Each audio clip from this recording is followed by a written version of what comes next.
Bonsoir à tous et bienvenue à cette première sortie de votre programme d'information, d'échange et de l'analyse de l'actualité nationale, tout au clair sur LTM, la télévision du monde. Le Cameroun a célébré, ou le RDPC a célébré le 6 novembre dernier les 43 ans de pouvoir de Paul Biya, un chef d'État qui aura marqué de son empreinte la trajectoire politique du pays. Mais alors que s'ouvre un 8e mandat, le bilan et les perspectives de cette longévité interrogent plus que jamais. Paul Biya incarne-t-il encore l'avenir du Cameroun? Car au-delà du symbole, les réalités quotidiennes rattrapent les discours, la flambée des prix, le chômage des jeunes, la précarité, les coupures d'électricité, les infrastructures en ruine, la corruption endémique et le sentiment d'abandon. Face à cette figure sociale, une question s'impose. Le pouvoir Biya a-t-il encore la capacité de répondre aux attentes d'un peuple en quête de solutions concrètes? Et pendant que le parti au pouvoir célèbre la continuité et la fidélité, le climat politique reste tendu, marqué par les séquelles des tensions post-électorales et la grogne de l'opposition. C'est dans ce contexte que l'ancien ministre Issa Tiroma Bakary, autrefois soutien du régime, a lancé un ultimatum de 48 heures au pouvoir, exigeant la libération de tous les prisonniers politiques, une sortie spectaculaire qui divise, coup d'état médiatique au tournant majeur dans le rapport de force politique, d'où notre second thème de ce soir, l'ultimatum de Tiroma, réalité ou l'heure. Deux sujets, même Cameroun, celui des attentes, des tensions et des choix cruciaux à venir. Nos invités sont présents et représentent justement différents partis politiques qu'on les prend après ceci. Fait son apparition, c'est sa première sortie après justement la proclamation des résultats et même la cérémonie de prestation de serment du nouveau président réélu, Paul Biya, 93 ans, 43 ans au pouvoir. C'est donc parti pour un 8e mandat. Au total, fera-t-il 50 ans à la tête du Cameroun? On le saura, en tout cas, tout au long de ce 8e mandat. Mais pour l'heure, il est des nôtres. Il représente le Social Democratic Front. Il est le conseiller juridique du président national du Social Democratic Front. L'honorable Joshua Ouzi, maître Paul Payeret, bonsoir et bienvenue. Bonsoir Fatima, bonsoir aux téléspectateurs, bonsoir aux co-panélistes. Je suis une précision, je ne suis pas le conseiller juridique de Joshua aussi, mais le conseiller juridique du SDF du parti. Donc c'est la petite nuance que je tenais à donner. Merci. Et pour dire, bon, je suis encore très fier. Vous avez bien fait de préciser, c'est juste après la proclamation et peut-être lors de la campagne présidentielle. Je n'étais pas tellement disponible, je me suis excusé plusieurs fois. Je crois que je suis revenu et je serai tout souvent là-bas, devant vous. Merci d'être là ce soir, maître Paul Payeret. Avec vous, vous avez certainement entendu parler ou vécu les villes mortes, on va dire... donné par Issa Tiroma Bakary. C'était la consigne d'Issa Tiroma Bakary, passer 3 jours à la maison. Maintenant, 3 jours également après la prestation de serment du président réélu, Paul Biya. Il leur donne donc 48 heures pour justement libérer les prisonniers politiques. Oui, les villes mortes. Je me suis toujours posé la question de savoir pourquoi les villes mortes. Parce que nous avons déjà vécu beaucoup d'épisodes de villes mortes dans ce pays. Je me rappelle encore étant à l'université dans les années 92 ou 91, il y a eu une ville morte, dans ce moment il y avait même le carton rouge. C'était pour réclamer l'organisation de la conférence souveraine. Est-ce que ça a pu marcher? Bon, on a évolué, ça a donné peut-être lieu à la tripartite qui a ébauché quelques solutions aux problèmes camerounais après ça. Que ce soit dans le Nozo, les villes de gauche, est-ce que ça fait entendre la voix au président actuel? Je crois que j'ai toujours essayé de me poser la question, est-ce que ce n'est pas important? Et surtout, ça touche l'économie. Ça touche profondément l'économie. Beaucoup de gens ont de l'engouement pour dire non, on est d'accord, mais quand déjà on passe 2, 3, 4, 5 jours, vous voyez qu'il y a un relâchement et les gens se gênent. Parce que là, vraiment, sur ce point, le Camerounais devrait beaucoup réfléchir pour revoir comment faire. Il y a beaucoup de méthodes pour pouvoir faire plier le système de 43 ans. Relativement au mot d'ordre, à l'ultimatum de 48 heures, on attend encore voir si le système va plier. C'est un système dont la peau est dure. Si aujourd'hui on voit là tu es en train de bouger, Ce n'est pas facile parce que les gens se disaient déjà que dans cette zone, ils ne pouvaient pas approcher. Bon, j'ai été surpris de voir qu'il a fini sa journée à Gaoundéré sans moindre incident et poursuit son parcours sur Garoua. Il ne faut pas qu'on mette les Camerounais dans une guerre, dans les mouvements qui ne plaisent pas, parce que là, je crois que les Camerounais ont beaucoup intérêt à lire un peu. Il y a un document qui circule là, on dit que bon, c'est le président Paul Kagame du Rwanda qui a pu donner ce discours, que les Camerounais lisent, parce qu'on joue un peu avec le feu. Il faut que les Camerounais essaient de voir, et on peut procéder autrement, on n'est pas toujours obligé d'aller dans la rue et d'aller aussi par des voies où le sang va couler. D'accord. Le sang est déjà assez coulé que les gens voient autrement comment procéder. Merci à vous, Maître Paul Payéré. Vous êtes dans le conseiller juridique du Social-démocratique Front. Merci d'avoir accepté notre invitation ce soir. Juste à votre gauche, Auréole Tchoumi, journaliste. Vous êtes communicant du Rassemblement démocratique du peuple camerounais. De la campagne à la proclamation des résultats, vous avez suivi le discours du chef de l'État de bout en bout dans votre ville locale, Tonga. Bonsoir Auréole et bienvenue. Bonsoir Fatima, c'est un plaisir d'être sur votre plateau chaque fois que le Rassemblement démocratique du peuple camerounais est convié pour échanger avec vos téléspectateurs sur un certain nombre de thématiques d'actualité. Nous sommes toujours très contents d'être là. C'est un devoir en tant que communicant du parti et un plaisir personnel d'être dans une chaîne aussi illustre que la vôtre. Alors Auréole, après la prestation de serment, 4 jours après, le chef de l'État n'a encore rien fait d'après certains observateurs. Au moment où tous les regards sont tournés vers Etoudi, on attend le fameux remaniement ministériel, mais le chouchou des ministres, celui-là qu'on appelle le Moulnex national, vaque naturellement à ses occupations et cet après-midi encore, il était dans la région de la Damawa, plus précisément dans la ville de Ngaoundéré. Il va faire une tournée dans la partie septentrionale du pays. Je crois que c'est une tournée sécuritaire. Il faut rappeler que c'est le patron de l'intérieur au Cameroun. Donc c'est lui qui gère les questions de maintien de l'ordre, des questions de sécurité territoriale, avant que les forces de maintien de l'ordre et les forces de défense ne prennent le relais du point de vue opérationnel. Donc je pense que la tournée de travail, la mission de travail qu'il est en train d'effectuer est une mission républicaine, est une mission claire, patriotique. C'est un travail régalien de l'État et nous disons merci au ministre Paul Atangandji qui assure cette continuité de l'action gouvernementale sur le terrain et d'ailleurs l'ensemble des ministres du gouvernement, tout le monde est en train de travailler. Il n'y a pas un arrêt, la page de l'élection présidentielle, elle est tournée en attendant le remaniement ministériel, tout le monde se met à l'ouvrage. Il me semble qu'il n'y a pas un délai de prescription du remaniement ministériel. Pour ceux qui connaissent le président de la République, son excellence le patriarche Paul Biya, il n'a jamais été de cette école, l'école de la précipitation, l'école Non, le président de la République, son excellence le patriarche Paul Biya, sait prendre son temps. Vous vous rappelez, il vous souvient que il a prêté serment le 6 novembre 2018 et le remaniement est intervenu pratiquement un mois et demi plus tard. Donc, il prend le temps, il observe, il a des cartes en main, il donnera aux Camerounais ce qu'ils attendent en matière de remaniement ministériel. C'est d'ailleurs l'une des premières actions fortes qu'il va poser. Mais entre-temps, il continue de travailler. Vous pouvez voir que au niveau des universités, ça se bouge déjà. Avec la réouverture des écoles doctorales, ça se bouge déjà également au niveau des écoles normales, de l'enseignement supérieur, l'enseignement normal technique, général et autres. Donc, la vie de la nation, elle se poursuit. Le président de la République, il a donné le temps, le 6 novembre, avec un discours d'apaisement, un discours d'appel à l'unité, un discours de rassemblement. Maintenant, si derrière d'autres personnes refusent la main tendue du chef de l'État, ça n'engage que. Je voudrais sortir en disant que je suis entièrement d'accord avec Maître Paul Payéré, à la seule différence que, pour moi, il n'y a pas de ville morte au Cameroun. Il n'y a même pas eu de ville morte.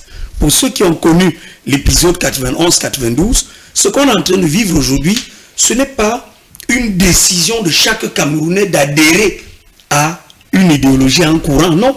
Ce sont des menaces. Ce sont des Camerounais qui vous disent que j'ai peur d'ouvrir ma boutique et on brûle. J'ai peur de mettre mon bus en route et on brûle. J'ai peur d'ouvrir mon magasin et on pille, etc., etc. Dans un tel contexte, on n'a plus affaire aux villes mortes, on a affaire à du terrorisme qui vise pour certains à créer une guérilla urbaine, qui vise pour certains à créer une psychose généralisée. Et le ministre Paul Atanga dit est sur le terrain, l'État veille au grain, la République ne plie pas, elle ne se met pas à genoux, elle ne tombe pas parce que nous avons des compatriotes qui ont décidé de prendre les armes contre la patrie. Quelqu'un a donné 48 heures. En quelle qualité? Lorsque vous êtes vainqueur d'une élection, vous prouvez votre victoire. Qu'est-ce qui prouve votre victoire? Rien. Processus électoral, vous êtes porté disparu. Devant les juridictions, vous êtes porté disparu. Et vous partez rester dans la peau d'un poltron, entre guillemets, parce qu'un vrai leader, je le dis souvent, Nelson Mandela, il était devant. Sankara a toujours été devant. Martin Luther King était devant. Malcolm X était devant. C'est-à-dire que quand vous menez des revendications pacifiques, on prend la tête de fil et on explique pourquoi, pour amener les Camerounais à adhérer à son mouvement. Donc, cette pratique aujourd'hui qui consiste à se cacher et à manipuler l'opinion nationale et internationale pour jeter le Cameroun dans un bain de sang, ça ne passera pas. Le peuple est attentif et c'est ce qui se trame. Nous allons le développer tout à l'heure. Merci beaucoup à vous, Auréole Tchoumi. Merci au RDPC de nous renouveler sa confiance en nous envoyant des communicants sur ce plateau. Alors, en face de vous, c'est sa première fois. Il dépose dans sa valise LTM, tout au clair, depuis le triste événement de Bali. Nous sommes de retour dans la ville de Douala. Didier Yimkwa, vous êtes un politique prescripteur du mouvement écologique En Marche. Vous êtes l'un des soutiens ou bien ancien soutien d'Issa Tiroma Bakary, candidat malheureux à cette élection du 12 octobre dernier. Bonsoir et bienvenue. Bonsoir Fatima, bonsoir à tous les téléspectateurs, bonsoir aux panélistes. Je voudrais, si vous me permettez, je voudrais rendre un vivant hommage à un groupe de femmes que j'ai découvert, je crois, dimanche. J'allais faire le sport. J'ai vu une dizaine de femmes couchées dans la pelouse verte de la cité des résidences, des immeubles SIC de Makepe. Je n'ai pas voulu leur poser la question pourquoi elles étaient là, avec une mine patibulaire. Mais je suis allé vers une dame que je connais qui a un kiosque. Je lui ai dit que ces femmes-là, elles attendent un prêtre pour être absoute ou quoi. Elle me dit non, c'est des femmes qui sont à la recherche de l'emploi, le ménage, de l'emploi. C'est des femmes, des très belles femmes, 30, 45 ans. Dieu soit loué, il y a longtemps que j'ai appris à ne pas pleurer. Sinon j'aurais pu pleurer. Je voudrais aujourd'hui leur rendre un vibrant hommage. Et à chaque fois lorsque j'aurai l'occasion, je ne cesserai pas de leur rendre un vibrant hommage. Ces femmes ont tourné le dos à la prostitution, bref, aux activités irrationnelles, pour garder, pour faire valoir ce qu'on appelle les valeurs du travail, quel que soit le type de travail. Et je leur rends aujourd'hui, ce soir, un vibrant hommage. Oui, moi j'étais pendant plus de 10 ans le porte-parole, le seul mandataire du FSNC au Cameroun, coordonnateur régional du Cameroun, pour le FSNC de M. Issa Tiroma. Mais en novembre 2023, j'ai discuté avec lui pendant 4 heures de temps parce que je lui avais posé une question concernant la suite qui devait, en tant que président national du FSNC, qui devait impulser au FSNC. Évidemment, c'était par rapport à l'élection de 2025. Et surtout qu'à l'époque, on me tapait déjà un peu sur les doigts parce que je critiquais le RDPC, que je ne cesserai jamais de critiquer, sa mauvaise gouvernance, parce que je faisais valoir ma casquette de militant écologiste. Et c'est ça peut-être le côté un peu, je sais pas, on n'aime pas chez nous, parce que les militants écologistes sont généralement, si nous étions enfants en Occident, on nous mettrait à la gauche. Nous sommes là pour soutenir les personnalités vulnérables, les faibles, les orphelins, les veuves. Et que s'il y a pollution, on doit dire qu'il y a pollution. Si les routes sont trouées, on dit que les routes sont trouées.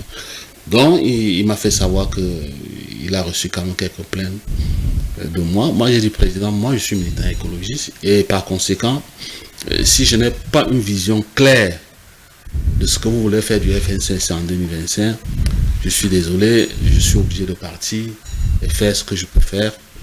Il a refusé ma démission, mais je suis parti. Et c'est là que j'ai créé le mouvement Écologie en Marche, qui est un think tank où vous pouvez trouver des Camerounais, même à l'étranger, qui sont dans beaucoup de disciplines, parce que l'environnement, c'est aussi ça, c'est une discipline transversale pour réfléchir, pour essayer de mener des lectures sur les décisions politiques sous l'angle, sous le prisme de l'écologie. Est-ce que ça ne porte pas de fruits? Je pense qu'aujourd'hui, ça porte des fruits parce que si je peux avoir comment dirais-je, un indicateur de performance assez quantifiable et qualifiable.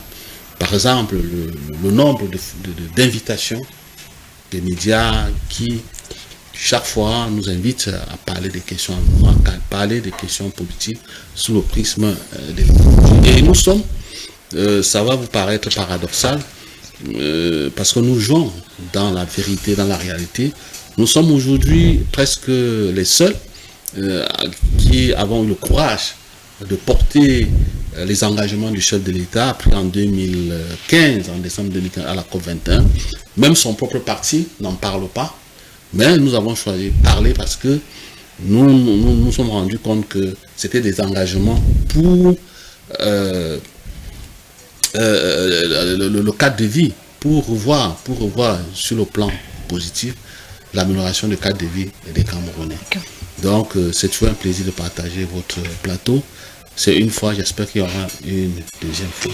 Sans doute. Alors, en une phrase, avec vous qui avez cheminé avec Issa Tiroma Bakary, après la consigne des villes mortes, aujourd'hui l'ultimatum, est-ce que c'est un homme de confiance? Est-ce que ces différentes contestations pourront porter des fruits plus tard?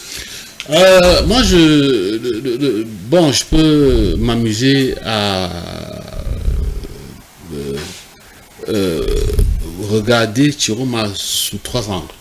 Tiroma des villes mortes de 1990, parce que c'est quelqu'un qui a été un acteur majeur de 1990, après avoir fait la prison inutilement lors du putsch du 6 avril. Il a fait 6, 7, 8 ans en prison, dans des conditions inhumaines. Il est parti de la prison, il a retrouvé ses pairs de l'opposition. C'est lui qui a mené les villes mortes à Garoua.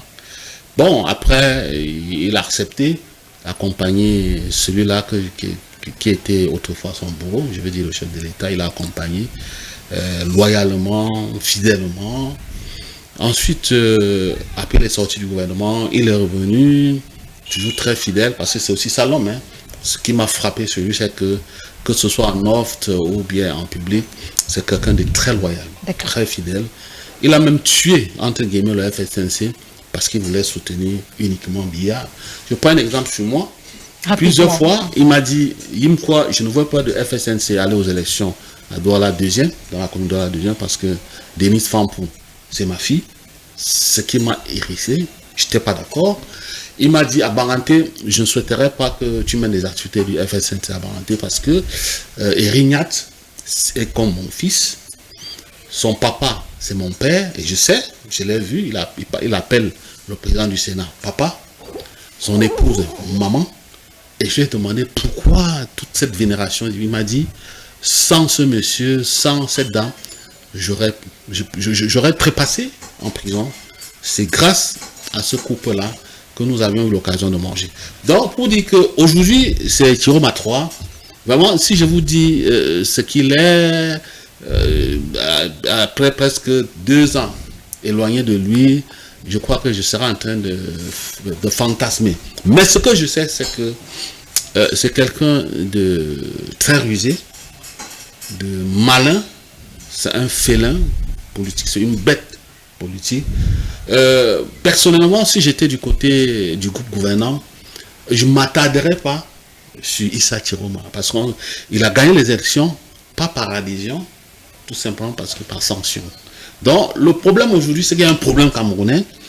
Il y a une crise post-électorale, une crise qui pose beaucoup de questionnements auxquels il faut apporter des solutions. Réponses. Donc, pour moi, voir Chiroma par-ci, par-là, pour moi, vraiment, c'est pas là la solution. Parfait. Voyager, cela procède de ce qu'on appelle la fabrication du consentement, c'est-à-dire la recherche de la légitimité. Parce que ça peut ne pas plaire aux militants du RDPC. Le président Biya a fait un très mauvais score, même s'il a gagné. Ça peut plaire 10,3 sur 20, avec un taux d'abstention de presque 50%. C'est un très mauvais résultat.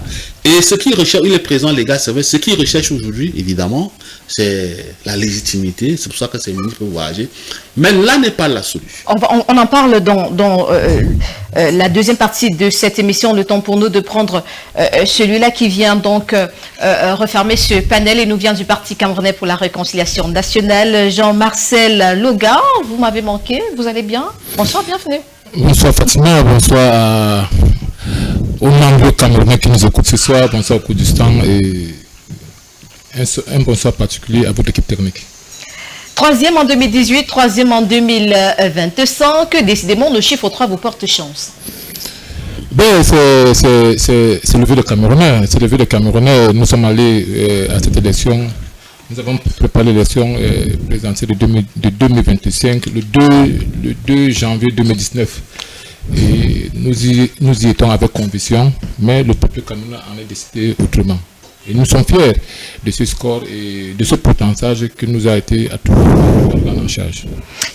Comment est-ce que vous vous sentez après avoir été déclassé par celui que vous avez tant critiqué pendant cette campagne présidentielle, l'ancien ministre Issa Chiroma Bakary? Non, vous savez, nous sommes allés à cette élection avec une conviction, je l'ai tantôt dit, nous avons appris beaucoup de choses.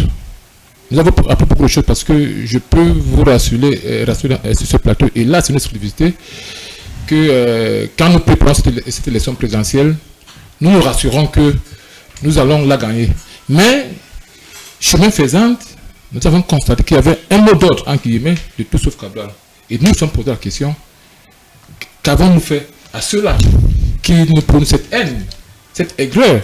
Parce qu'on ne savait pas que l'homme Cabral aujourd'hui, qui est entre guillemets président du Parti camerounais pour la réconciliation nationale, en même temps député, et membre du bureau de l'Assemblée nationale, faisait peur à cette information politique.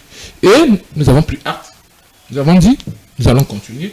Parce que, voyez-vous, ce qui caractérise l'homme Cabral Libi, c'est trois choses. La première des choses, c'est sa vision. La deuxième des choses, c'est sa constance. La troisième des choses est sa cohérence. Et il a cessé de nous dire, nous allons travailler et retravailler. Et d'ailleurs, vous avez remarqué qu'après la proclamation des résultats par le Conseil constitutionnel, nous avons tourné la page à l'élection présidentielle et nous nous sommes fixés le cap. Donc, hier, si vous avez regardé les réseaux sociaux, hier, dans mon département, à Sanaka-Maritime, le député honorable Ba a organisé, en attendant les grandes assises régionales qui ont été convoquées par le président dans toutes les 10 régions, a convoqué une réunion dans la Sanaka-Maritime à Yaoundé 7e. Nous avons fait. À l'ouest, nous sommes en train de travailler pour préparer l'élection de 2026. Ce n'est pas le score qui est important pour nous. Et d'ailleurs, ce que vous oubliez, c'est que ce 3% qu'on nous a attribué, nous nous réjouissons que ce 3%, il y a certaines communes, par exemple la commune de Kaikai, qui est une île, cet arrondissement est frontalier avec le Tchad, voisin. Nous avons fait un score de 48% à Kaikai. Donc, nous sommes sûrs que si nous allons avec cette dynamique, nous aurons donc la mairie de Kaikaï. Il y a comme ça, par exemple, dans le département de Mbam et Nouveau, où nous avons fait un score. Donc, en fait, c'est 3%. Vous voyez ça seulement, grosso modo, mais nous, au PCL, nous avons fait un travail de titan pour décortiquer ce pourcentage commune par commune et pour faire une évaluation. Merci donc à tous les quatre d'avoir répondu présent à cette invitation tout au clair, édition de ce 10 novembre, l'an de grâce 2021. On va commencer avec vous, Maître Paul Payéré. On parle justement de cet ultimatum d'Issa Tiroma Bakary, réalité ou l'heure. Vous qui connaissez l'homme, parce que vous êtes un acteur politique, plus de 30 ans chez la scène politique, Issa Tiroma Bakary, dans ton grave et sans de tout, adresse ce message violent au régime Biya. Il leur donne 48 heures pour libérer tous les prisonniers politiques et toutes ces personnes qui sont sorties manifester après justement la proclamation des résultats de l'élection présidentielle. Et il prévient, passer ce délai, les conséquences vous incomberont. Comment comprendre cette sortie? Oui, c'est une menace. C'est une menace au peuple camerounais. On entend par là, je me dis vraiment, c'est pas si à un certain moment on pèse ou bien on lui fait parler. C'est autant de choses. Parce que là où il se trouve, je sens que il n'est pas si libre dans tout ce qu'il fait. Parce que quand il arrive même à ce score, c'est parce qu'il a des pressions, il y a des gens qui le soutiennent. Et on doit être en train de lui donner ses ordres. Tu dois dire comme ça. C'est comme s'il ne le dit pas, bon, ça tournerait autrement. C'est autant de choses que nous voyons. Parce que donner cet ultimatum, à partir d'où d'ailleurs on ne sait pas très bien, parce que après avoir eu ce résultat où il est dit que il est gagnant, bon, vraiment il y a des endroits où moi-même étant témoin, j'ai pu voir qu'effectivement dans la ville de Douala, parce que j'étais au niveau de du lycée de Bepanda, vraiment il a remporté sérieusement. Bon, il faut maintenant vérifier, et quand on vérifie tout cela, on revient à nos institutions instituées par nos textes. C'est là quand on déclare, en fin de compte, le candidat n'est plus Issa Tiroma, c'est M. Biya, Paul. Bon. Vous, au SDF ou personnellement, vous reconnaissez la victoire de M. Biya? On vous a dit, je crois que nous avons constaté. On comprend le constat. On est là, on sait qu'il y a eu trop d'irrégularités. Ça, c'est une évidence. Parce que c'est la position de mon président et c'est la position du SDF. On sait qu'il y a eu trop d'irrégularités, mais on constate, on prend acte. On a tout simplement pris acte. Oui, c'est à ce niveau-là. Alors, quand on est dans cette bataille, parce que toujours, c'est rare d'ailleurs qu'on trouve des élections où les gens, il n'y aura pas de contestation. Quelle que soit la situation, il y aura toujours des contestations. Bon, c'est vrai, avec tout ce qu'on a, les réseaux sociaux et tout ce qui se passe, il y a son mot d'ordre, il y a ce mot d'ordre, il a fait presque 3 jours, on ne le sentait plus parler. Bon, quand il revient immédiatement, là, 48 heures. On ne sait pas qu'est-ce qui va se passer si dans 48 heures, rien n'est respecté selon ses instructions, ses injonctions. C'est autant de choses. Et au Cameroun, je suis moi quelqu'un qui fonctionne, je suis pacifiste. Et nous tous oisirs avons ce qu'il faut passer par les urnes pour arriver.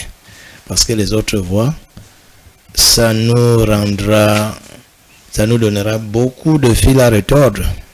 Nous avons un pays, c'est vrai, les 43 ans, ce n'était pas du chocolat pour le Cameroun. Tout ce qu'on a dit en 1982, rigueur, moralisation, abat la corruption et tout consort, c'est plutôt tout le contraire que nous vivons. Donc, quand nous nous retrouvons dans cette situation assez déplorable, quelque part, sous le coup de la colère et tout consort, quand on revendique, on veut passer par tous les moyens. Tous les moyens possibles. C'est-à-dire, s'il faut passer par la rue, mais en face, est-ce que ça va marcher? Parce que nous connaissons ce gouvernement de 43 ans, ce système de 43 ans, qui est un système assez sourd. Au cri, vous avez beau crier, faire n'importe quoi, les menaces et tout qu'on sort.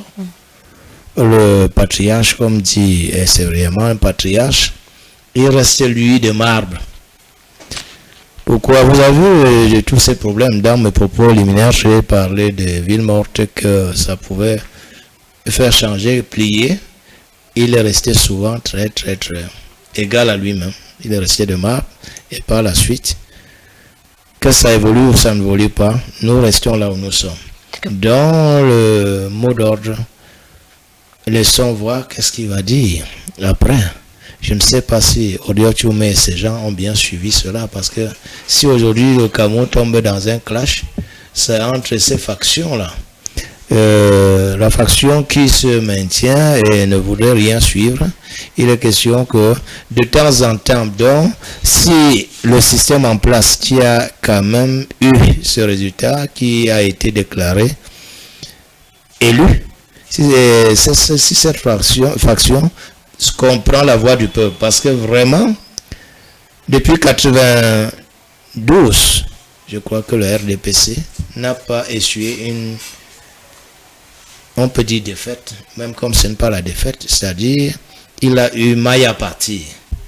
Le fossé, on se retrouvait toujours 80, soit 11%, et le fossé était très grave. Donc je crois que le système en place a intérêt à écouter aussi cette voix. Parce qu'il faut éviter au Cameroun le chaos. D'accord. Odiotume, on a plusieurs de vos ministres qui sont très actifs sur les réseaux sociaux, parce que pour le moment, c'est le seul canal qui Satiroma Bakary utilise justement pour s'exprimer, pour parler à ses sympathisants et même aux Camerounais, parce que lorsqu'il prend la parole, il ne parle pas seulement aux militants et sympathisants du FSNC, il parle à tous les Camerounais. On a deux de vos ministres qui sont très actifs. Là, je vais vous poser la question. On a le ministre d'État, Jacques Famendongo. On a le ministre Grégoire Ona également. Est-ce que c'est au cadre non seulement du gouvernement, mais du RDPC sont au courant de cet ultimatum lancé par Issa Tiroma Bakary? Si oui, quelles sont les mesures prises pour justement contrecarrer? Est-ce que ce message est arrivé à bon port déjà? Vous allez voir qu'il ne parle pas comme ministre de la République. Il parle comme acteur politique, cadre d'un parti politique, d'une formation politique. Et le parti du président de la République. Le parti du président de la République. Mais il ne parle pas comme ministre.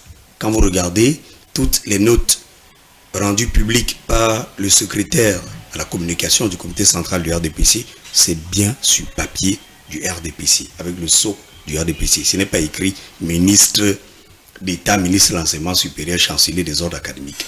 C'est la première chose. Vous savez, les contentions argumentaires qu'on peut prendre pour légitimer ce qui est en train de se passer, c'est ça qui nous détruit dans notre pays.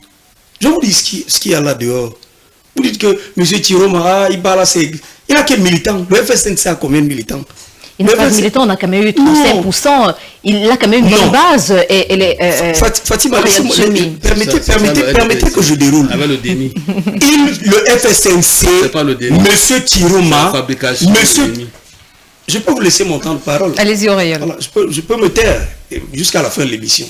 Il n'y a même pas un militant du FSNC ici. Hein. Monsieur Tiroma est le produit de ce qu'on appelait Union pour le changement. C'est-à-dire qu'il y a un mouvement qui a été créé par Jean-Michel Nique, auquel, à un moment donné, ont adhéré Ndieu Kamtiameni, Anicet Ekane, Cyril Sambaka, Thomas Ndamdjoya et plusieurs autres acteurs politiques. Ils ont proposé que ce soit Bello Bouba Maïgari qui porte le mouvement. Les conditionnalités pour lui étaient inacceptables parce qu'il ne voyait pas tous les contours de l'affaire. Tiroma a accepté, les autres sont retirés. Et Thomas Ndamdjoya et autres, et Sambaka, ils se sont retirés parce que au fur et à mesure qu'on avançait, ils comprenaient qu'il y avait beaucoup de non-dits dans l'affaire. Il y avait beaucoup de choses derrière qu'ils ne maîtrisaient pas. Monsieur Tiroma a accepté. Ne donnez pas l'impression aux Camerounais qu'il y a le président d'un parti politique appelé FSNC qui a pendant 7 ans préparé une élection présidentielle et qui est venu sortir deuxième. Mais il faut vraiment préciser. C'est la première chose. Quand cette période, justement, il était question de trouver un candidat. Oui. Un candidat potentiel, si vous voulez. Donc, Issa Chiroma a été présenté au public le 13 septembre 2025. Ne l'oubliez pas. J'en arrive à la veille de l'élection présidentielle. C'est pour donc vous dire, vous revenez après plusieurs consultations. Vous revenez à ce que je suis en train de dire. C'est-à-dire que ce n'est pas le produit d'une formation politique appelée FSNC, Front National pour le Salut du Cameroun. C'est le produit d'un mouvement qui est porté par un ensemble d'acteurs, lesquels se sont retirés. Je peux même dire et affirmer et assumer que même Maurice Kamto à un moment donné s'est retiré. La preuve, vous avez une vidéo où Anissé Tekane demande, mais pourquoi Maurice n'a toujours pas pris de parole? Est-ce qu'il est même vraiment avec nous? Et jusqu'à aujourd'hui, M. Kamto ne s'est prononcé nulle part sur aucun canal. Ce qui se passe... C'est surprenant, hein? Ce qui se passe...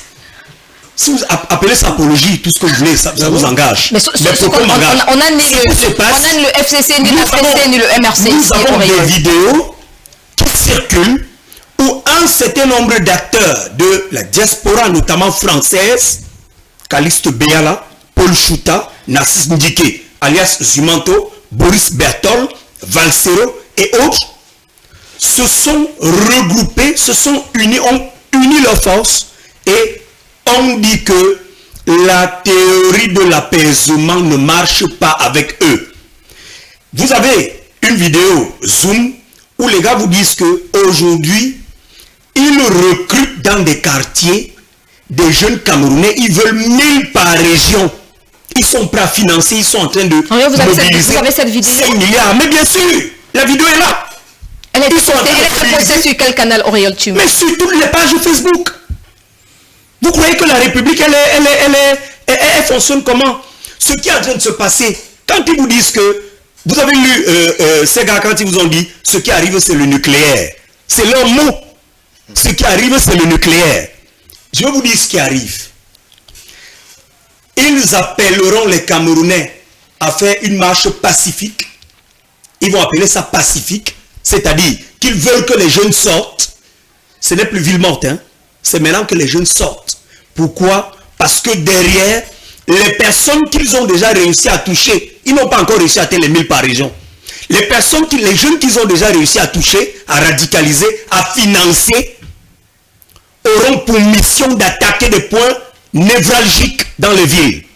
Les dépôts pétroliers, les stations de service, les résidences de préfets, de gouverneurs et autres. On connaît toute leur manigance. Malheureusement, je ne peux pas vous laisser tenir de telles. Est-ce que vous savez qu'à l'heure actuelle, la résidence de SGPR adjoint à Bagno, vous avez vu à quoi ça ressemble? Oui. La résidence d'un recteur d'université, si la Légion de gendarmerie n'intervenait pas tant, toute la résidence partait en fumée. Mais ils montrent sur leurs différentes pages Facebook, ils montrent même les visages des épouses, des femmes, ils montrent les résidences. En disant, voici la maison d'Atanga Diagaroa, voici la maison de tel à Kribi, voici la maison de tel. Nous avons un devoir républicain, même en tant que média, de dire, de sonner l'alerte sur ce que ces gars préparent. Vous avez lu la réponse de Boris Bertol à Wilfried Ekanga? Là, on ne va pas parler des personnes qui sont sur ce plateau, mais on va revenir à la thématique. Je vais poser la question, est-ce que l'ultimatum, le message d'Issa Chiroma Bakary, les 48 heures sont arrivés aux oreilles des membres du gouvernement, si vous voulez, ou bien des hauts cadres du RDPC? Est-ce que vous avez eu l'information? Quelles sont les mesures qui ont été prises justement pour contrecarrer ou pour céder à ce message d'Issa Chiroma Bakary? Le gouvernement est à pied d'œuvre. La République veille au grand. Monsieur Thiro m'a dit, je suis le président élu. Mais, Excellence, monsieur le président élu, si vous êtes président élu, faites donc un décret pour libérer les gens dont vous parlez. Pourquoi vous vous adressez à un régime que vous ne reconnaissez pas? On est dans le remake de 2018. Monsieur Chiroma est aujourd'hui prisonnier d'un mouvement où il se retrouve, il est en train de foncer comme un taureau, mais il sait qu'il va droit au mur. Vous êtes président élu. J'ai gagné l'élection présidentielle. Je m'appelle Chiroma. D'accord. Mais excellent monsieur le président Chiroma. Faites donc un décret pour libérer vous demandez à qui de libérer? Vous donnez 48 heures à qui? En tant que président de la République. Tiroma est le président de la République, non? D'accord. Et il donne donc 48 heures à qui alors que c'est lui le président de la République? Non. Nous veillons au grain. Et que ce soit dans nos familles, dans nos quartiers, nous passons le message de la sécurité. Le message d'un Cameroun en chantier et construit par nous tous. Ce n'est pas le Cameroun de Paul Biya. Paul Biya va partir un jour. Tchoumi va partir un jour. Les enfants de Tchoumi vont partir un jour. Mais il y aura toujours des Camerounais. Les hommes passeront, le pays restera. Donc, aller se cacher. D'ailleurs, c'est un pas qui est son responsable de la communication. Le fond. Or, le monsieur Issa Tiroma Bakari, c'est quoi la symbolique de la couleur or? La royauté, le prestige, la richesse, l'ostentation. C'est-à-dire que le gars est en train de vous dire que moi j'ai déjà tout eu. J'ai déjà fini ma part. Maintenant le peuple prendra. Monsieur Tiroma passe au peuple, je sors en vous disant, il a été ministre pendant plus de 20 ans. Ce monsieur ne connaît pas la région de l'Ouest. Ce monsieur ne connaît pas la région. Le Bamenaou, il va dire que je suis l'ami de Anou, c'est qui là? Il ne connaît pas. Missandiembo Ndou Akou Binchoua. Ntabiken, il n'allait nulle part. C'était des ministres de Yaoundé, des bureaux feutrés. Et aujourd'hui, quand ils ont besoin, quand ils sont frappés par une boulimie du pouvoir, ils pensent qu'ils peuvent manipuler les mamans qui vendent les tomates, manipuler les jeunes élèves, manipuler les jeunes étudiants. Vous avez vu la vidéo de Bagno aujourd'hui, des bébés de 2 ans qui marchent en disant Tiroma. Vous voyez jusqu'où on est en train d'instrumentaliser la jeunesse.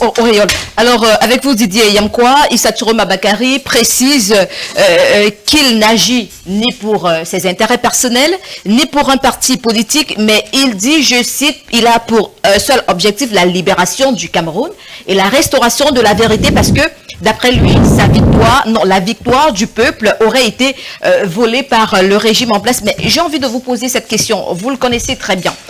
Quand un ancien allié du régime, il a été ministre 3 fois avec le même régime, parle d'ultimatum, faut-il y voir un simple coup de colère ou un signal d'épuisement du système Biya? Bon, à bout pour point, je dirais que personnellement, je suis contre la politique des ultimatums et la politique des slogans. Je suis contre. Contre pourquoi? Parce que personne ne maîtrise les mouvements de foule. Personne ne vous dira qu'il maîtrise la psychologie des foules. Parce que quand ça commence, quand ça dégénère, vous n'êtes plus là. Et puis le Cameroun est un pays dont les vautours lui portent une certaine fixation. Il faut faire beaucoup attention. Et l'homme que j'ai connu, pas celui-ci, est un pacifiste. Et son mot d'ordre, effectivement, c'est tout simplement participe de la construction d'un rapport de force et lui profite parce que entre la prestation de serment jusqu'au jour où il lance son ultimatum, il y a eu un vide. Fatima, moi je regrette que mon ami du RDPC surfe sur le déni. Tiroma c'est qui, tel c'est qui, il vaut quoi? Non. Monsieur Aurélien Tchoumi, il faut faire beaucoup attention. Vous ne pouvez pas dire que quelqu'un qui a eu quand même plus de 30% de suffrages exprimés est n'importe qui. Que vous l'aimez ou pas, il n'est plus n'importe qui. Monsieur Issa Tiroma, il n'est plus n'importe qui. Le déni, et vous savez, le problème, la crise anglophone, perdue du fait que, au départ, il y a eu le déni. Monsieur Issa Tiroma est l'une des personnalités, à l'époque ministre, qui le disait à n'importe qui voulait l'entendre qu'il n'y avait pas un problème anglophone. Mais sauf qu'il s'est excusé. Ça ne sert à rien d'emprunter ce couloir. Moi, je suis gêné de parler de lui. Mon problème, c'est les Camerounais. Il y a eu un discours d'orientation, de prestation de serment du président de la République, et jusqu'à aujourd'hui, il n'y a rien. Il y a un vide. Et un homme politique avisé comme lui occupe le vide. C'est la guerre de communication. Il occupe le vide. Pour moi, Vous savez, j'ai discuté avec le président du FSNC un jour. Monsieur le Président, Monsieur le ministre, vous servez le président Biya. Vous avez passé 7 ou 8 ans en prison. Moi, je ne comprends pas. C'est un paradoxe.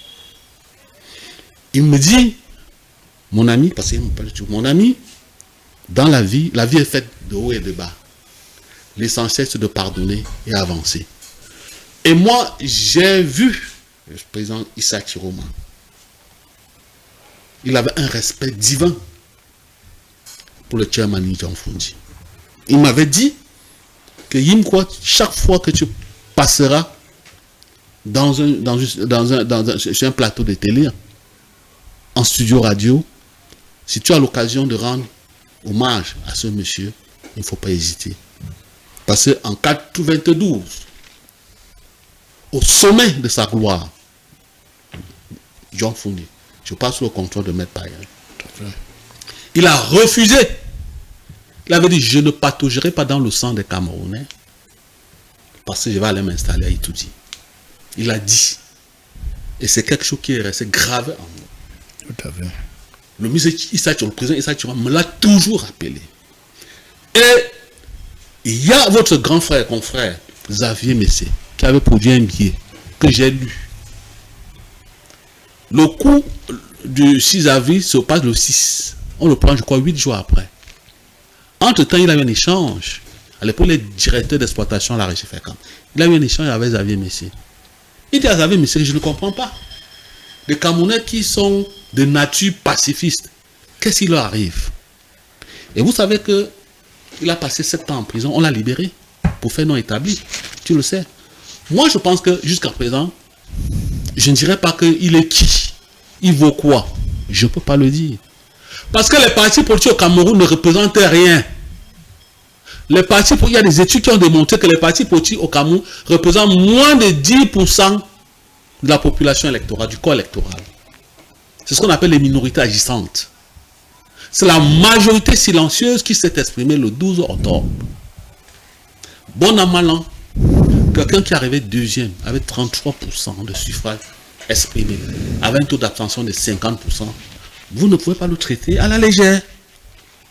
Moi, je suis convaincu que même vos aînés académiques, même ceux qui sont ministres à côté du président Biya, ne traiteraient pas Chiroma de n'importe qui. Ce serait une erreur grave. Vous avez, moi, j'étais à Douala pendant les villes mortes. Vous ne pouvez pas dire que c'était un échec. C'était pas les villes mortes. Mon ami, j'avais un atelier invité par le ministère de l'Environnement à Yaoundé. Je n'ai pas pu. Et je voudrais vous montrer la lettre de déprogrammation par le ministre Lépierre. Je ne suis pas le seul. Vous ne pouvez pas croire que ça n'avait pas d'impact. Il y a eu des morts. On parle de 12 milliards de pertes. Ouais, c'est en termes de pertes. Vous ne pouvez pas dire ça. Vous ne pouvez pas traiter une personnalité comme celle-là de... Mais c'est le terrorisme. Rien. Je veux bien. Non, le mot, c'est votre mot, c'est votre narratif. Même pour moi, je l'ai dit. Si je suis même devant lui, il me connaît. Je dirais, monsieur le président, je ne suis pas moi d'accord avec les villes mortes. Lui, il connaît très bien ce que c'est que les villes mortes. Il me l'a dit qu'en 92, si ça avait duré encore 2 mois, le régime serait tombé. Alors aujourd'hui, monsieur Chiroma, il recherche à artificier. Est-ce que justement il veut ramener ce qui s'est passé en 92 en 2023, sauf que les mentalités ont changé aujourd'hui, Didier. On est dans un combat politique et chacun utilise ses armes qu'il a. Si je surfe sur le mécontentement et lance les villes mortes, ça mord. Il cherche à artificier économiquement le Cameroun pour pousser le régime en place de... Attends, pour pousser... C'est pas une justification, hein. C'est une explication. Pour pousser le régime peut-être à négocier. Alors, moi, je suis contre les villes mortes. Je suis contre les ultimatas. Parce que, comme je l'ai dit tantôt, personne n'a la maîtrise des mouvements de foule. Tout à fait. Les foules sont tout infiltrées. Hein. Aujourd'hui, les personnes qui ont... Il le fait. C'est ce que j'ai démontré. Il le fait parce qu'il y a un vide. Parce que moi, Yimkwa, mon problème n'est pas Issa Chiroma. Pour qui j'ai du respect, parce qu'il est quand même arrivé, il est deuxième à une élection présidentielle. Il a quand même eu 33% de suffrages exprimés. 35, voilà. C'est pas n'importe quoi. Donc, mon problème, ce n'est pas lui. Mon problème, c'est que de la prestation de serment à aujourd'hui, il y a un vide. Alors, pour sortir, Issa Chiroma Bakary peut-il réussir justement cette mission? Sont justement ces pères qui l'ont amené où il est aujourd'hui. Quand je parle de pères, je parle justement des personnes qui l'ont investi en tant que candidat de l'Union pour le changement, notamment Anissé Ekane, Ndjekam Tameni et le professeur. Est-ce qu'il peut justement réussir cette mission? Non, il a dépassé ces noms-là. Aujourd'hui, il surfe sur sa légitimité. Il considère qu'il a été élu. Il surfe sur le mécontentement général. Il ne sait pas sur le nom de Ndjekam Tameni ou je ne sais pas. Moi, je dis que personnellement, le problème pour moi n'est pas lui. Moi, j'ai fait un post en disant que dans les républiques normales, je ne veux pas dire que le Cameroun n'est pas une république normale. Lorsque le président prête serment après une élection, la prétérition, 24 jours, il y a quand même remaniement ministériel. Nous sommes dans une situation de crise, madame. Le président Biya n'a jamais de 92, depuis 97 ou 99, je ne sais pas quoi, il n'a jamais eu les résultats qu'il a eu hier. C'est une chute. Il faut qu'il soit capable de décrypter le message qu'on lui envoie. Le message du 26, avec les casses, les morts, il doit les décrypter et apporter. Il n'a plus le temps. Le président Biya aujourd'hui à 93 ans n'est ni maître de l'horloge, ni maître du temps. Parfait. En 92, il était encore maître de tout ça. Aujourd'hui, il n'est plus maître de tout ça. Il devrait aujourd'hui, ce qui devait se passer aujourd'hui, moi, le premier ministre devait déjà présenter sa démission au président de la République. La démission de son gouvernement. C'est ça qu'il devait faire l'objet de l'actualité. Or, s'il avait fait, je vous assure que même le mot d'ordre de M. Chiroma serait noyé dans la démission du PM. Parce que tous les Camerounais auraient les yeux maintenant tendus vers le pôle national. Pour dire, comme il a dit, je tends la main à la jeunesse, à la femme. Nous, au mouvement écologique, nous avons dit que le Cameroun, avec 33 millions d'habitants, n'a pas besoin de 60 ministres. 15 ministres. C'est suffisant. 15 ministres, c'est suffisant. L'épargne qui en sera faite pourra être utilisée dans les collectivités territoriales décentralisées. D'accord. On ne vous a pas trop senti après la proclamation des résultats, quand je dis vous, je parle du PCRN, on a vu plusieurs leaders, notamment Joshua Ozi avec le SDF, Eswa Matomba avec le PUS, on a vu ça, Iram, Iodi également, Tomaino, Patricia Ndamjo, jusqu'à aujourd'hui continue de contester les résultats du Conseil constitutionnel, faisant de M. Biya vainqueur de cette élection du 12 octobre 2025. Quelle est la position officielle aujourd'hui dans ce climat tendu, la position du PCRN aujourd'hui? Vous gardez le silence, vous soutenez l'opposition Issa Chiroma Bakary, vous soutenez la victoire, entre guillemets, d'après certains observateurs, et Issa Chiroma Bakary, volée du peuple, ou vous soutenez la légitimité de M. Biya? Vous savez, Fatima, tout à l'heure, je vous ai dit dans ma première prise de parole que l'homme politique est caractérisé par 3 éléments fondamentaux. Et chez nous, au PCRN, nous sommes des républicains. Je pense que l'honorable Cabral, président du parti Cameroun pour la Constitution nationale, était le premier candidat à féliciter le candidat proclamé élu par le Conseil constitutionnel, l'organe en charge. Et quand il l'a fait, il a tourné le dos à l'élection présidentielle. Parce que je vous ai dit que c'est vrai, je représente le PCRNC, mais il y a beaucoup de choses qui sont passées à cette élection présidentielle. Et d'ailleurs, Maître Payere vous a dit tout à l'heure, l'élection présidentielle ici était entouré d'une fraude impensable. Nous avons pris acte et nous avons tourné le dos. Je veux peut-être pas faire une révélation, mais je dis que l'attitude du candidat Chiroma est surprenante parce que j'ai prêté, j'ai prêté les mots à son ancien directeur de campagne qui est en même temps porte-parole, peut-être porte-parole, Dr Moïse Mbok, qui est passé dans l'usine concurrente, il y a cela, je crois, 72 heures. Il a fait des révélations qui fendaient même le cœur. Et j'ai compris donc que je peux aussi, là je peux donner du crédit à Auréole sur l'élément fondamental où s'appuie en disant que le candidat aussi est un brigadier. Parce que, peut-être que ce n'est pas mon voisin de droite qui va me démentir, parce que le candidat Chiroma, personnellement, nous a surpris. C'est un républicain, nous connaissons comme un républicain. Parce que si vous voyez aujourd'hui la communication cybernétique, toutes ces vidéos ressortent, toutes ces prises de position. Et d'ailleurs, n'oubliez pas qu'en 2018, il tenait un langage qui était un peu poignant. D'ailleurs, il fustigeait un candidat aussi proclamé en 2018. Mais qu'est-ce qui s'est passé 7 ans après? Et là où je vous dis, et là, je parle sous le contrôle de M. Dr. Moïse qui m'écoute. Il a dit que lui-même, il n'a plus reconnu son candidat. Voilà l'une des raisons fondamentales qui a fait à ce qu'il dépose le tablier. Le résultat parce que, vous savez, je vais vous dire une chose. Peut-être que c'est votre exclusivité sur votre plateau. À cette élection présidentielle, je sais que mon président ne sera pas fier de moi, mais je vais le dire. On a dit au candidat Chiroma de ne pas s'approcher du candidat de l'UI. Ça, c'est une exclusivité LTM. Donc vous avez compris, c'est là où tout sauf Cabral est venu. On a dit, qui a dit? Je dis, ceux qui ont soutenu le candidat Chiroma à cette élection, on dit... C'est une évidence. Il faut éviter le candidat Libi. Et voilà pourquoi le mot d'ordre tout sauf Cabral c'est une évidence. Est venu. Or, et je vous dis une chose, le président est resté cohérent sur sa logique. Je vais à une élection pour la gagner. Je la prépare depuis le 2 janvier 2019. Si aujourd'hui, le Conseil constitutionnel, qui est l'organe en charge des programmes de résultats, m'a attribué 3%, je prends acte et je continue. Ceux qui sont là pour l'insurrection, ça les regarde. Ils ne peuvent pas s'allier sur ça. Écoutez, Kabel ne se dédie pas. Quand il dit quelque chose, il reste. Et d'ailleurs, vous avez vu, après la proclamation, il a convoqué d'urgence l'état-major du parti, le bureau politique et les élus, pour que nous fassions déjà, pour que nous ayons une vision pour 2026. Nous ne sommes pas là pour les réclamations non dites. Et d'ailleurs, c'est pour ça que je dis que moi, je suis amusé quand j'ai écouté la vidéo du professeur, de M. Chiroma. Jusqu'aujourd'hui, il ne vous dit pas qu'il a gagné l'élection. Jusqu'aujourd'hui, il ne vous dit pas. Il ne s'assume pas. Il vous dit... Il parle en tant que... Peut-être le concours de la rédaction tout à l'heure, on aura l'intégralité de il dit la victoire des urnes a été volée. Il dit qu'il parle en tant que le président de la République. Bon. Est-ce qu'on peut être président de la République sans gagner une élection présidentielle, Monsieur Loga? Non, moi je pense que... Il revendique, hein?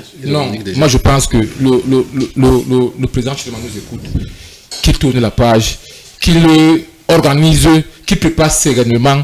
Et ce que les gens ont oublié. L'élection, ça veut dire que l'élection, ce n'est pas seulement l'élection présidentielle. L'élection présidentielle, c'est gagné à travers les mairies. Peut-être que nous allons revenir sur le discours. Parce que quand le président dit, par exemple, les réformes institutionnelles et constitutionnelles, quand il parle d'élection institutionnelle, il faut allusion à quoi? Peut-être, entre guillemets, le code électoral. Donc, que M. Chiroma revienne dans ses bons sens. Il prépare les élections. On va à l'élection municipale et législative de 2026. Nous gagnons plus de sièges à l'Assemblée nationale et c'est là où l'élection de 2032 va se préparer. Pour le moment, nous ne sommes pas prêts. Nous, au PCRN, on ne s'aligne pas derrière un candidat, que ce soit le candidat proclamé élu, que ce soit celui qui revendique. Non, nous ne sommes pas là parce que chez nous, nous disons que rien n'est plus important que le Cameroun. Rien n'est plus intéressant que le vert ou jaune. Et nous ne pouvons pas amener nos compatriotes à mourir. Je crois que c'est Sarouk qui l'a dit. Je me rappelle, à l'époque, j'avais 18 ans. En 1991, j'étais victime, j'ai encore une séquelle des villes mortes. Des villes mortes de 1991. Je vous rappelle que ces villes mortes qui ont été lancées par le prince Ndika, le tout premier président de l'UPC, où l'activiste Mbamasouk a pris ça sur lui, était un mouvement réussi à 100%. Ce qui s'est passé dernièrement, c'était que un mécontentement du terrorisme. Un mécontentement. Parce que je vous rappelle qu'en 1991, il n'y a pas eu de cas qu'on a vu ici. C'est-à-dire qu'on s'apprenait à la chaussée, on barre la chaussée et on détruit la chaussée. Mais cette fois-ci, franchement, c'était du vandalisme. Moi, le 14, j'étais à la PJ. J'étais pour un soir transmis entre PJ et TPI. J'ai trouvé des femmes assises en bordure de route. Et quand je suis arrivé, il y a des mamans qui n'avaient pas l'occasion d'aller rendre visite à leurs enfants. Et je me suis permis de dire au maman que me faire quoi là. La maman me dit que j'ai mon fils qui est incarcéré. Il a fait quoi? Il a marché. Vous voulez quoi? Je veux donner un bout de pain. Et j'ai pris, je suis allé au poste de police, on a appelé l'enfant. J'ai vu l'enfant sortir. Il dit que tu as quelle première, il me dit qu'il a 16 ans. Tu fais quelle classe? Il apprend la mécanique. Où? À Newton aéroport. Qu'est-ce qui t'a conduit là? et me dit, on m'a donné 3 000 pour faire une marche pacifique. Alors? Mais écoutez, comment on peut instrumentaliser des jeunes de 16 ans? Un jeune de 16 ans, a-t-il la carte d'électeur? Alors? Moi, je pense que nous, au PCN, je le redis encore, nous ne sommes pas pour le mouvement insurrectionnel. Nous sommes en train de préparer l'élection 2026 parce que nous croyons que pour être président de la République au Cameroun, ça se fait sur 3 leviers. Il y a d'abord, un mouvement, le mouvement insurrectionnel, il y a les coups d'État, il y a la voie des urnes. Et nous pensons qu'au PCN, nous prendrons le pouvoir par la voie des urnes. Parfait. Alors, pour cette première thématique, on va rapidement prendre les réactions des téléspectateurs. Bonsoir Fatima, très belle émission. Je n'arrive pas à croire que le représentant du RDPC nous dise sur ce plateau qu'il n'a pas connu les villes mortes. Sinon, qu'a-t-il fait pendant ces 3 jours? Est-il sorti de chez lui? Ironie. Bonsoir Fatima, bonsoir à vous sur le plateau, s'il vous plaît, madame. Demandez au monsieur du PCRN pour qui ils se battent, pour le peuple ou leur propre poche. Même les municipales et législatives, Iram va fermer vos bouches. Bonsoir Fatima, très belle émission. Bonsoir tes invités. Je dirais tout simplement que les populations qui sont derrière Issa Thirouma Bakary ne savent pas du tout ce qu'elles font. Je dirais tout simplement aux Camerounais de prendre sur eux et d'accepter la victoire donnée par le Conseil constitutionnel. Bonsoir Fatima, le représentant du PCRN veut nous embrouiller. Cabral est pion du système, nous l'attendons aux élections municipales. Monsieur, vous êtes pressé de parler de 2026, espérons vous revoir car vous avez tout perdu, même 2032 ne va pas vous sauver. Bonsoir Fatima, très belle émission ce soir. Je dirais tout simplement à monsieur Yimkwa, c'est Yimkwa, de dire aux téléspectateurs face à la caméra si Issa Thirouma Bakary est sérieux ou non. Il dit qu'il a connu Issa Thirouma Bakary et qui a eu à faire des villes mortes réussites. Alors aujourd'hui, est-ce qu'il peut encore faire la même chose? Vous allez répondre après. Bonsoir à vous sur le plateau. Bravo au président Cabral, il a tout compris. Bravo pasteur Sylvain Penda. Bonsoir Fatima. Aurélien Toumi, il ne faut pas crier victoire. Est-ce que tu sais que ton président ne fera pas tout ce mandat? Il passera la main assurément. Bonsoir le plateau. Le vide devient coutume pour le président dont on s'en sert puisqu'il ne mesure pas la gravité de la chose. Monsieur Biassel peut arrêter cette saignée, mais il a préféré jouer la carte du silence. Bonsoir Fatima, qui a dit qu'après la prestation de serment, M. Biala a encore fait à surface. Rendez-vous le 31 décembre ou le 10 février 2026 pour ceux qui vivront. Bonsoir Fatima, que Thirouma laisse les gens tranquilles, nous sommes fatigués. Madame Fatima, j'ai marché. Lorsque Thirouma a demandé aux populations de sortir, j'étais parmi les jeunes engagés. Aujourd'hui, après ce silence, je ne crois plus en lui. Bonsoir Madame Fatima. Le monsieur qui parle de 2032, lui, en ce temps, il a quel âge? Ou Thirouma sera à quel âge? Bonsoir LTM Télévision. Je dirais tout simplement que les Camerounais conscients aujourd'hui ne pourront plus marcher après, après les 48 heures de ce que Issa Thirouma Bakary nous demande. Aurélien Toumi, nous savons tout ce qui se passe sur les réseaux sociaux. Vous avez également un laboratoire cybernétique qui envoie des fake news sur la toile. Bonsoir à vous LTM Télévision, très belle thématique. Je dirais tout simplement qu'Issa Thirouma Bakary est l'homme de la situation. Madame Fatima, j'ai marché pendant 3 jours et je peux vous rassurer que Thirouma est mon candidat. J'ai voté pour lui et je ne laisserai pas mon vote volé par le Conseil constitutionnel. Madame Fatima, Issa Thirouma Bakary a donné 48 heures. Nous sommes fin prêts, nous attendons. Madame Fatima, bonsoir. Bonsoir à votre panel. Monsieur Yimkwa, c'est plaisant de vous voir sur ce plateau. Pourquoi avez-vous abandonné Issa Thirouma Bakary? Bonsoir LTM Télévision. Je pense véritablement que Thirouma est dans un gros leurre. Nous regardons déjà vers l'élection législative municipale. Cabral a tout compris. Bonsoir Madame Fatima. Est-ce que le monsieur en chapeau peut au moins se nous dire si Issa Thirouma Bakary prépare l'élection présidentielle depuis 2023? Bonsoir Madame Fatima, très belle thématique. Issa Thirouma Bakary a tout perdu vivement. La réaction du PCR. Bonsoir à vous Monsieur Biya. Attends quoi pour faire le remaniement ministériel? Bonsoir Fatima. Les populations du Grand Nord ont prouvé qu'ils veulent la paix. Atangandi était là-bas sans incident, vivement. La même chose demain à l'extrême nord. Bonsoir ETM Télévision. Je dirais tout simplement au SDF de cesser le jeu du PCRN. Vous êtes avec le peuple ou pas? Bonsoir à vous, Madame Fatima, très belle émission ce soir. Je suis ravie de voir Monsieur Didier Yimkwa, très pertinent, mais qu'il dise la vérité. Est-ce que Issa Chiroma Bakary est un homme de confiance? Bonsoir Fatima, j'aime bien l'émission, mais on sait tous que les résultats ont été tronqués. Issa Chiroma n'a jamais demandé aux Camerounais d'incendier ou de tuer les gens. Issa Chiroma est l'homme de la paix. On réclame notre résultat et rien ne nous arrêtera. Bonsoir Fatima, je dirais tout simplement que Chiroma a gagné cette élection, mais il s'y prend mal. Bonsoir. On ne donne pas d'ultimatum à un président comme Biya. Il pouvait tout simplement parler doucement, tendre la main, et à cette allure, ses amis politiques pourront se retrouver à Kondengui. Bonsoir Madame Fatiga, très belle émission ce soir. Je dirais tout simplement à mon ami Auréole que cette semaine ne va pas les rater. Les derniers messages. Bonsoir Fatima, le mot d'ordre du président Issa Chiroma Bakary est respecté car sa victoire a été volée. Je conseille le régime Biya de rentrer au village avant qu'il ne soit trop tard. Manaouda depuis Mukolo. Bonsoir Madame Fatima. Le RDPC n'a jamais gagné depuis 92.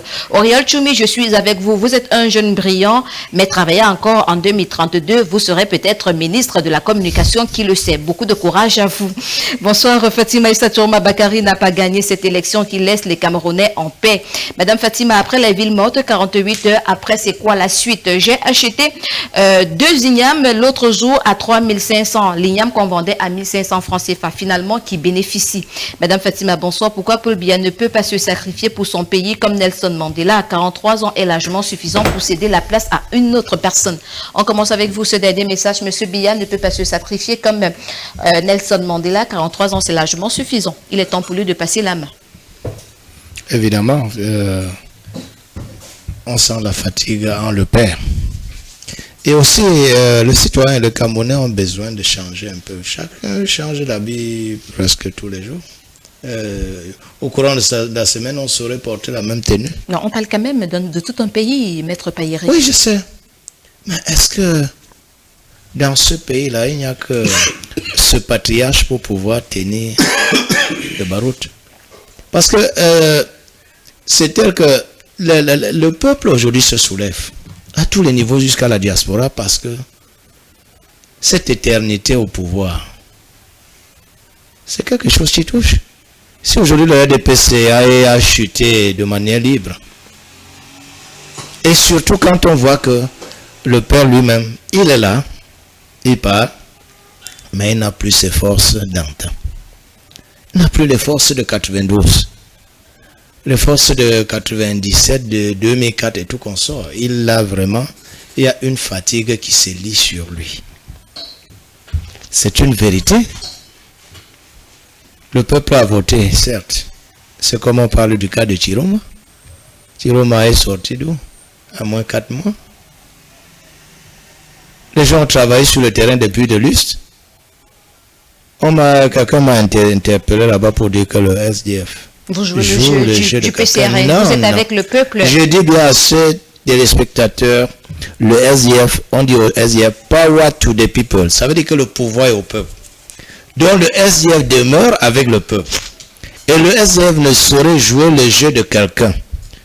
Je vous ai dit, on a constaté, il y a des erreurs, il y a des cafouillages dans les élections. Et on a constaté tout simplement.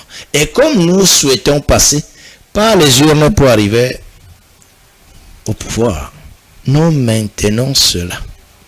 Et cela, même si le père ne peut pas, parce qu'on sent bien, c'est possible que la main soit passée. Et mais nous souhaitons aussi que, au regard de tous les textes qui sont là, parce que même quand nous allons aux élections, c'est déjà que les textes sont faussés. Pourquoi le SDF avec d'autres partis ont toujours essayé de parler du code électoral qui doit être retouché? C'est ce code. Parce que nous savons tout ce qui se passe. Et comme c'est toujours le code qui dit, le Conseil constitutionnel, c'est l'organe qui doit publier. Voilà pourquoi, quand cet organe publie, nous prenons acte. D'accord. Même si nous sommes au fond de nous, sûr qu'il y a eu des trucs qui ne devraient pas être comme ça. Mais, qu'est-ce que le Conseil constitutionnel ayant parlé? On ira où? Et on est arrivé à la prestation de serment. Qu'on épargne des Camerounais des casses inutiles. D'accord. Issa Chiroma Bakary n'a jamais demandé aux citoyens camerounais d'aller casser, vandaliser les magasins, publics comme privés, tuer des gens, mais il a tout simplement demandé que les Camerounais marchent, fassent une marche pacifique, une marche de revendication et de contestation justement de ces résultats proclamés par le Conseil constitutionnel. Ça, c'est la première question. La deuxième question, Auriel, qu'est-ce que ça vous fait, vous, surtout Auriel Choumi, quand je parle de vous, communicant du RDPC, de recevoir ce message constamment? Le RDPC a volé la victoire d'Issa Chiroma Bakary. Depuis 1992, le RDPC n'a jamais gagné une élection. Ça devient quand même récurrent, Auriel Choumi. Je commence par la deuxième question. On est habitué, hein? Le RDPC est habitué. Les partisans de Donald Trump sont allés envahir le Capitole parce qu'il avait perdu. Vous répondez, vous n'avez jamais volé d'élection au Cameroun? Non. Vous avez toujours gagné. Le RDPC est une machine électorale. Le RDPC est une machine électorale. Quand Didier Yimkwa dit que la note, hein, la moyenne du président Paul Biya est une sanction,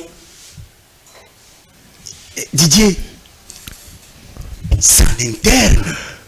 Non. Et moi je vous donne une élection présidentielle. Non, attendez, je vous dis de 71% à 53%. Attendez, c'est bon. Non, 17%. Non, je n'ai pas dit que c'est bon. Je n'ai pas dit que c'est bon.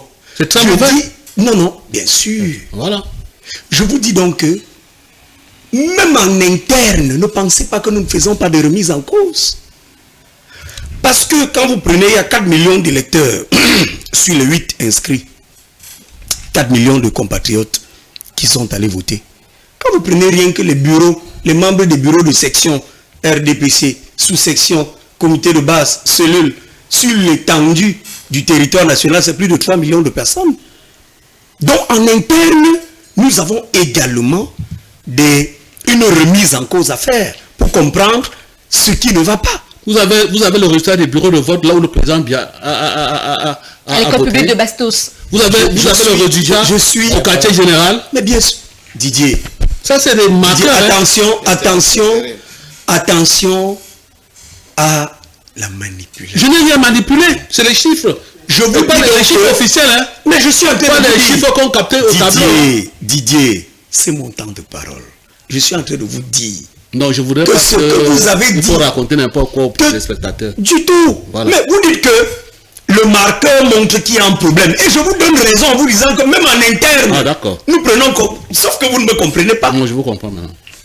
Nous sommes habitués à ces accusations. Lorsqu'on dit que le RDPC a volé mon élection, on doit pouvoir établir 31 653 PV et démontrer la fraude.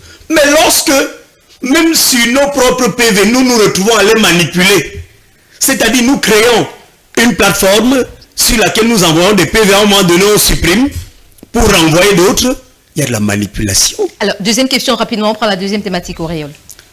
Pour dire que, rappelez-moi la question qui était posée, c'était sur le président de la République en lui-même, son Excellence le Patriarche Paul Biya. Écoutez, Fatima, le président a conscience des enjeux de construction de la nation. Et l'homme que nous avons vu debout, 1 heure et plus, saluer 36 délégations au palais présidentiel. L'homme que nous avons vu debout à l'Assemblée nationale. L'homme que nous avons vu le soir au palais présidentiel. Vous nous dites que cet homme-là doit partir.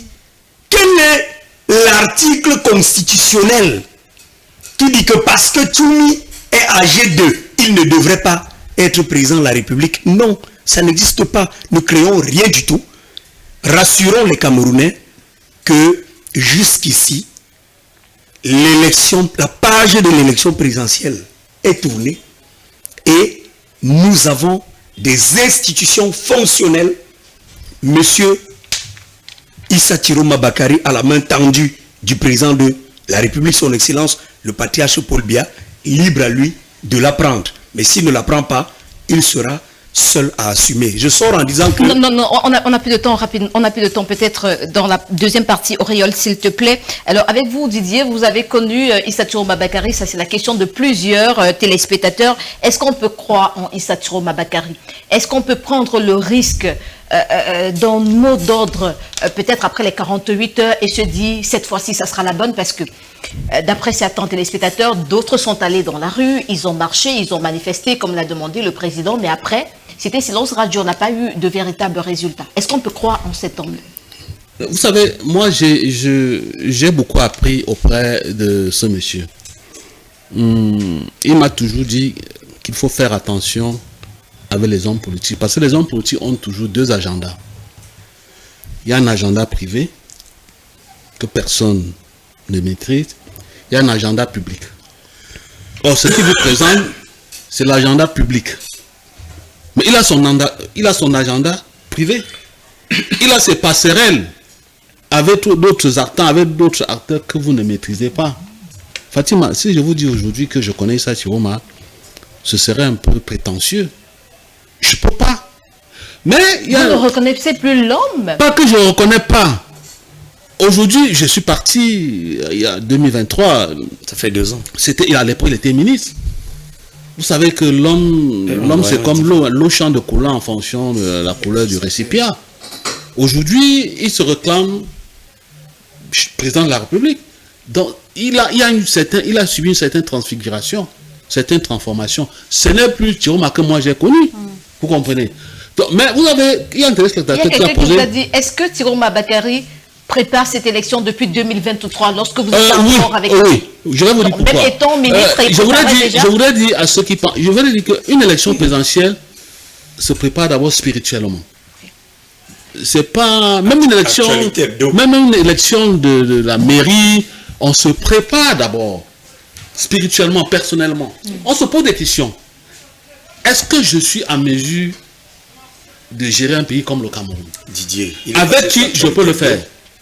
Qui ça? Il est passé sur Actualité Hebdo. Oh non! Là, ça c'est l'agenda public. Attends. Ça, c'est ce qui te fait croire. J'ai dit, si tu ne le sais pas, tu devais l'apprendre aujourd'hui. Et non, pour tu au moins 2 agendas. L'agenda privé, quand j'organise le premier meeting du FS5 en 2012, pour lancer les activités du FS5 au Cameroun, c'est ici, au quartier Banganté. Il a déclaré, j'accompagnerai le président Biya jusqu'à sa retraite politique.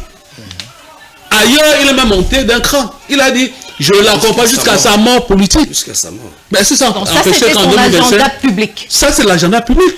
Il faut faire à l'agenda privé, dont tu ne connais rien des tenants et des aboutissants. Pour dire ceci, quand je lui dis que président, je vais partir, monsieur le ministre, je vais partir, parce que je pense que je dois m'occuper de ce que je sais le moins mauvais, bien le moins mal. Il me dit non, reste. J'ai un grand projet. J'ai un très grand projet. Il me le dit, il répète, j'ai un très grand projet. Effectivement, peut-être c'était la naïveté. Je ne pouvais pas imaginer que celui qui a soutenu le président Biya, quelqu'un très aimé à l'époque, hein, il faut que je vous dise la vérité. C'est quelqu'un qui a un charisme mystique, très aimé par des Camerounais. Son discours est impactant. Je ne comprends pas. On aurait pu faire beaucoup de choses avec le FSNC. J'étais appelé de partout, dans le Mungo, dans l'Unkam, partout. Mais je n'ai pas compris que quelqu'un avait autant de talent, parce que c'est un tribun fantastique, puisse accepter tuer son parti. Et je lui disais que, monsieur le président, vous n'êtes pas seul allié au RDPC. Vous avez, par exemple, le premier ministre Bello Bouba Magari, qui lui étend ses partis politiques dans tout le Grand Nord, à Douala, à l'Adama.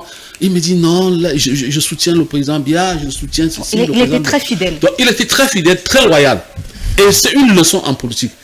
Qu'il soit transformé aujourd'hui, et il a reconnu des bienfaits du président de la République.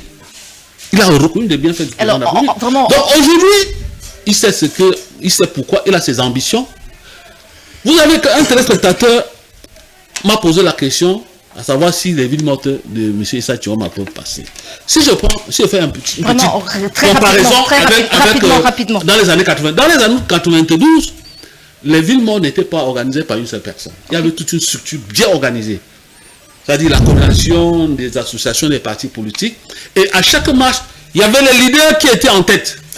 Samuel Eboa, lui-même Issa Chiroma, Feu Ndamjoya, Feu Samuel Eboa, Feu le chairman Nidjon Fondi, les maîtres, les avocats, ce sont des villes mortes. Donc ça veut dire que ces marches étaient bien encadrées. Et je suis tout à fait d'accord avec lui quand il dit qu'il n'y avait pas de casse. Bien sûr. C'est vrai que le jour notre musicien là, monsieur Manga, est revenu après avoir, il ne sait pas ce qui s'est passé à Yaoundé avec le feu Foshivé. On a détruit presque les immeubles de Citaba. C'est là où la population s'est énervée. Mais avant cela, les marches étaient vraiment pacifiques. Mais lorsque vous lancez une marche aujourd'hui, vous n'êtes pas là. Vous laissez les gens aller sur le terrain. Et voilà des gaz. Il y a des infiltrations. Vous avez des gens, des évangélistes du chaos, qui sont prêts à mettre le Cameroun à sang. Vous avez des concurrents qui sont prêts à détruire d'autres concurrents. Quand je vois par exemple, on brûle 15 voitures d'un propriétaire, ça ce n'est plus la marche. Qu'on brûle des stations-service, qu'on brûle plus de 10 voitures de la société McGill qui construit nos routes. Le domicile du maire, la deuxième des ce n'est plus la marche. D'accord, c'est parfait. Autre chose. Alors, on va donc clôturer avec vous, Jean-Marcel Loga. Les téléspectateurs ont été clairs dans leur message. Vous n'êtes pas avec le peuple, vous soutenez le régime Biya, vous êtes en pion du régime et ils vous attendent en 2026 pour les municipales et législatives. Non, vous savez, Madame Fatih, ça fait du réchauffé. Il y a un ministre... Vous ne prenez pas en considération? Non, il y a un ministre de la République aujourd'hui, il vit encore. Il a dit sur un plateau, quand on allait à l'élection municipale de 2020, qu'on n'aura même pas un seul conseiller. Aujourd'hui, on dénombre 206 conseillers municipaux, 5 députés et 7 maires. Ça veut dire que ça, c'est du réchauffé. Mais je veux dire une chose, c'est qu'il n'y a aucun candidat à cette élection qui a préparé cette élection de 2025 comme le candidat Libye, aucun. Il a produit 2 ouvrages. Je vous ai dit que le président est caractérisé par 3 éléments fondamentaux. Il a une vision. Il a produit en 2021 le fédéralisme communautaire, qui, entre guillemets, une certaine tribu a voulu attaquer. Parce que sur ce plateau, je vous ai dit que le fédéralisme communautaire n'est pas le repli identitaire. Les gens n'ayant pas lu l'ouvrage, ils ont déjà caricaturé l'ouvrage. En 2023, il produit ce que j'ai vu, manifeste pour la rupture et le progrès. Vous voyez quelqu'un qui a préparé une élection. Est-ce que vous n'avez pas quand même dit qu'on prépare les élections à travers des ouvrages? Ceux qui n'ont pas produit d'ouvrage, comme le SDF n'a pas suffisamment préparé son élection présidentielle? Non, c'est pas ça. Non, c'est pas ce que j'ai dit. Parce que il parle d'ouvrage, mais pas de programme. Non, mais c'est le programme. Non, mais c'est le programme. Le candidat, il avait une vision. Sa vision était d'abord quoi? De fédérer les communautés. C'est-à-dire que c'était un mot opératoire. De la vision. Donc, il est revenu encore maintenant sur le manifeste. Comment faire pour rompre avec ce système de 422? Moi, je vais vous dire une chose. Vous savez pourquoi aujourd'hui le président est victime? Il est victime d'une seule chose. D'une seule chose. Et d'ailleurs, il a même dit, même lui-même, à Mondo Vision, c'est le rendez-vous foireux de Julien Domché.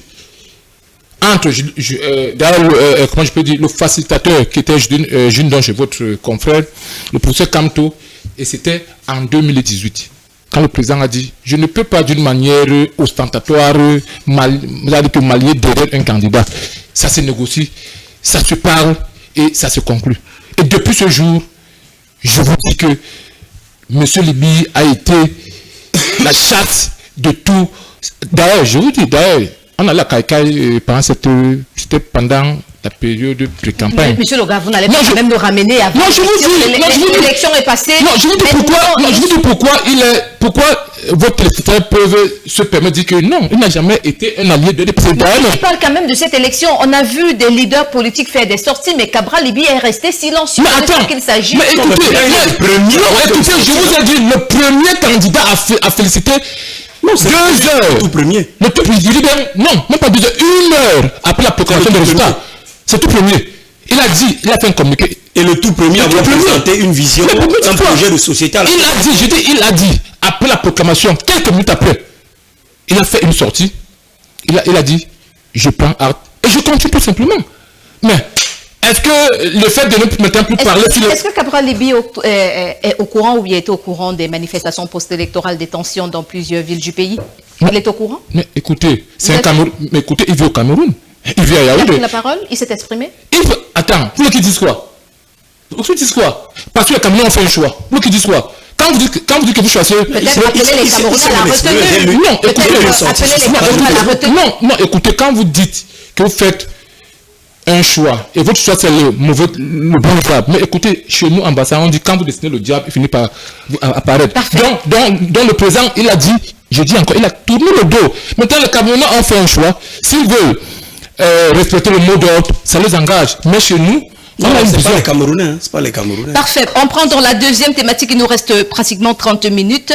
Le 6 novembre 2025, alors que le président de la République ou le RDPC célébrait les 43 ans d'accession à la magistrature suprême du président de la République, Paul Biya, devant les représentants des institutions, il a juré de servir loyalement le peuple camerounais et de remplir fidèlement les hautes fonctions que lui confère la Constitution. Un moment solennel, un engagement renouvelé, mais aussi une interrogation majeure.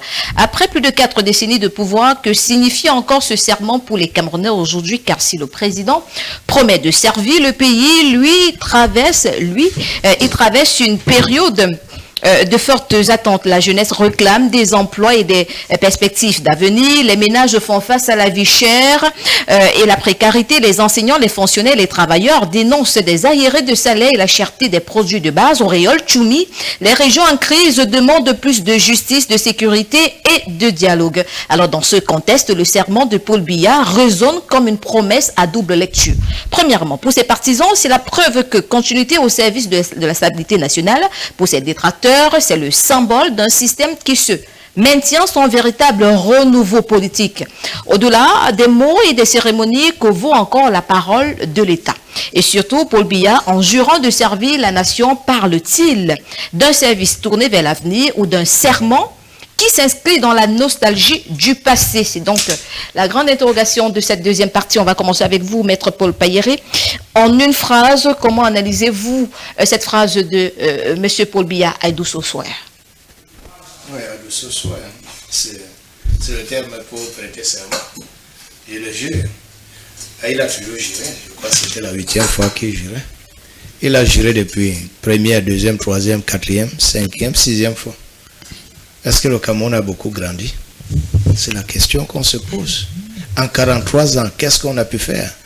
Quand il retrouve quand il prend le pouvoir en 82, le Cameroun est nettement mieux que ce que nous vivons aujourd'hui. Ça, c'est clair. On va me parler des kilomètres de route et tout qu'on sort. Sur le volet social, c'est vraiment très, très, très regrettable au Cameroun. Et certains aspects, quand on veut faire...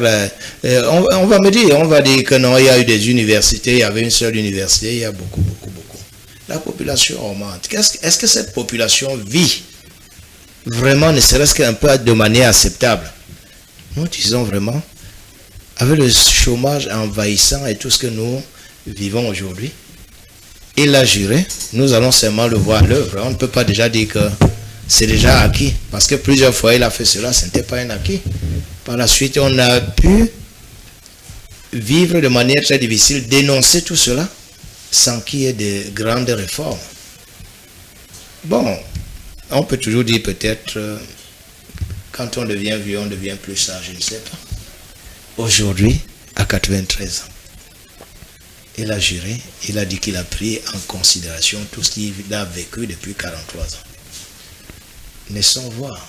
Parce que vous y croyez encore? Ah, on ne croit... Vous, personnellement, en tant que citoyen camerounais, on voulait absolument le changement.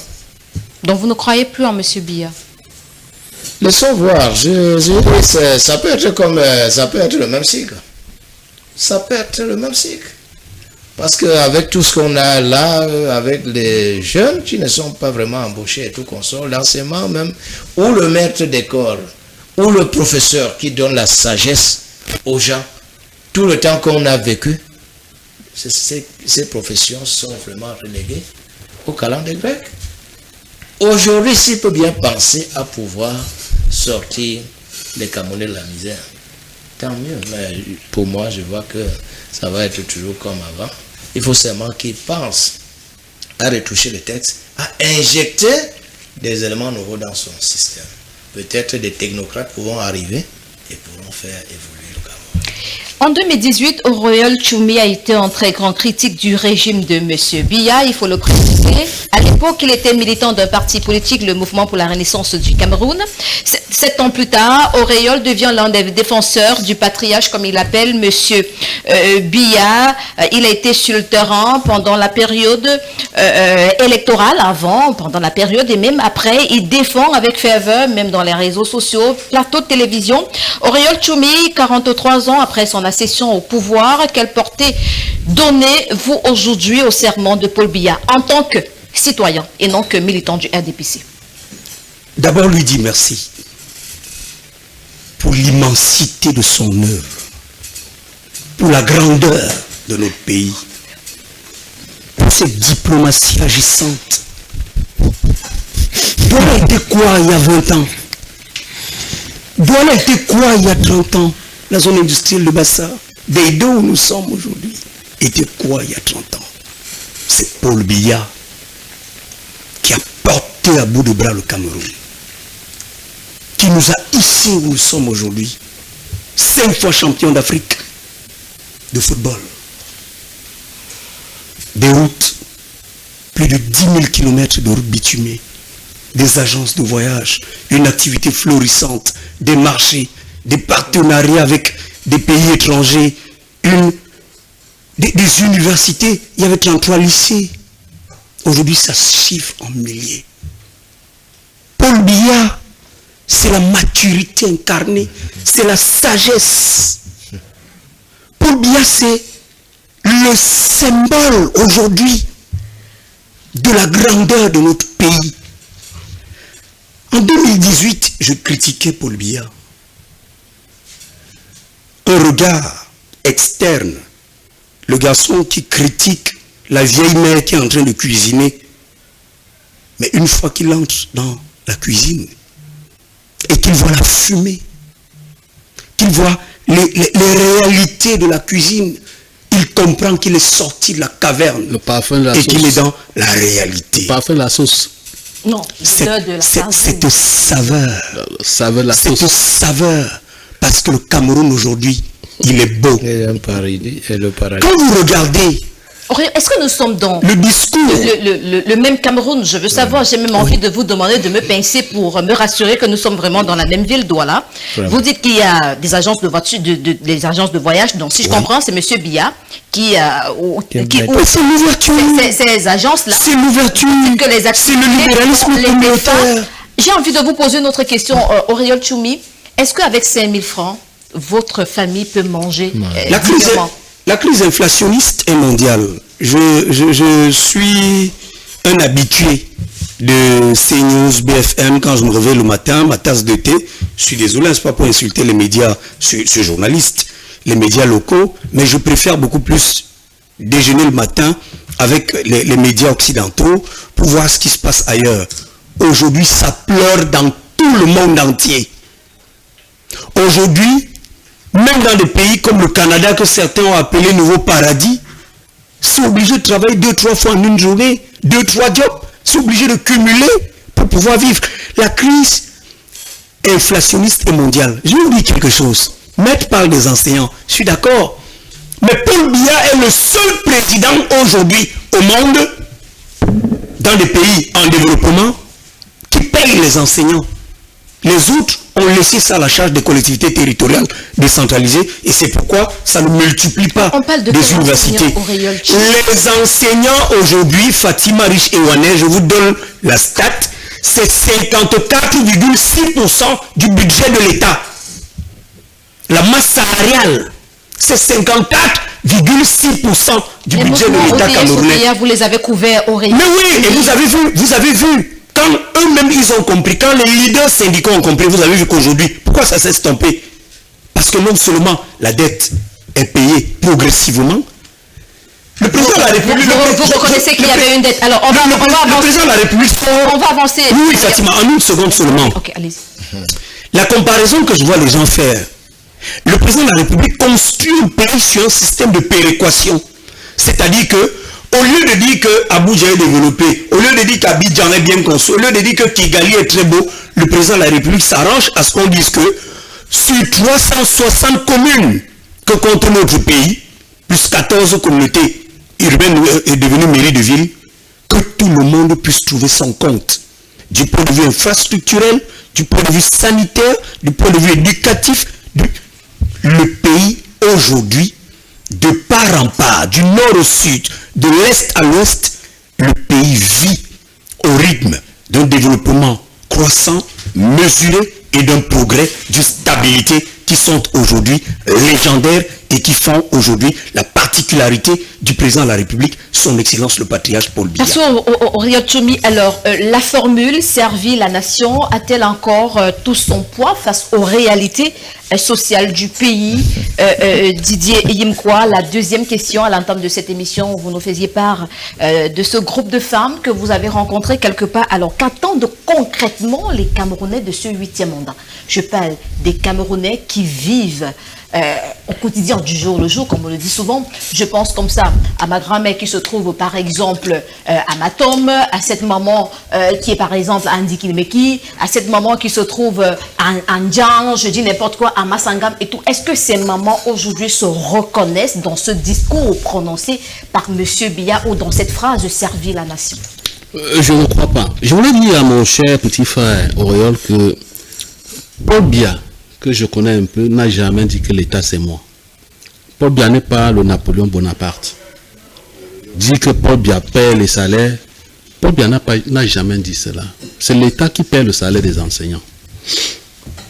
Quand Paul Biya arrive en 82, dans son discours, on décèle 4 piliers de ce qui deviendra le renouveau qui sera matérialisé par son ouvrage pour les ventes communautaires.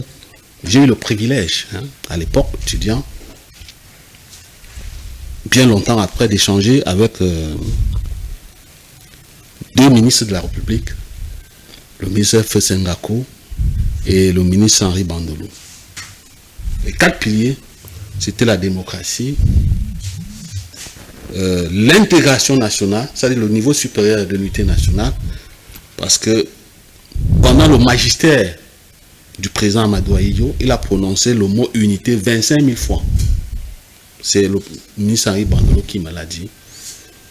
Rigueur et moralisation. Voilà les 4 piliers de la politique du renouveau. Et je me rappelle encore que le président Biya lui-même, lorsqu'il avait accordé une interview, je crois Yves Mourouzi, avait dit ceci, je cite: « Je voudrais que mes compatriotes gardent de moi celui-là qui a apporté la démocratie et la prospérité. » Sur la base de ce que je viens de dire, tous les téléspectateurs qui nous regardent, chacun peut faire son bilan. Depuis 2005, on court après un énième recensement général de la population. Madame, lorsque vous n'avez pas la maîtrise des données démographiques, vous êtes en pilotage automatique. Nous sommes là en face d'un dilemme. La dialectique du verre à moitié plein et à moitié vide.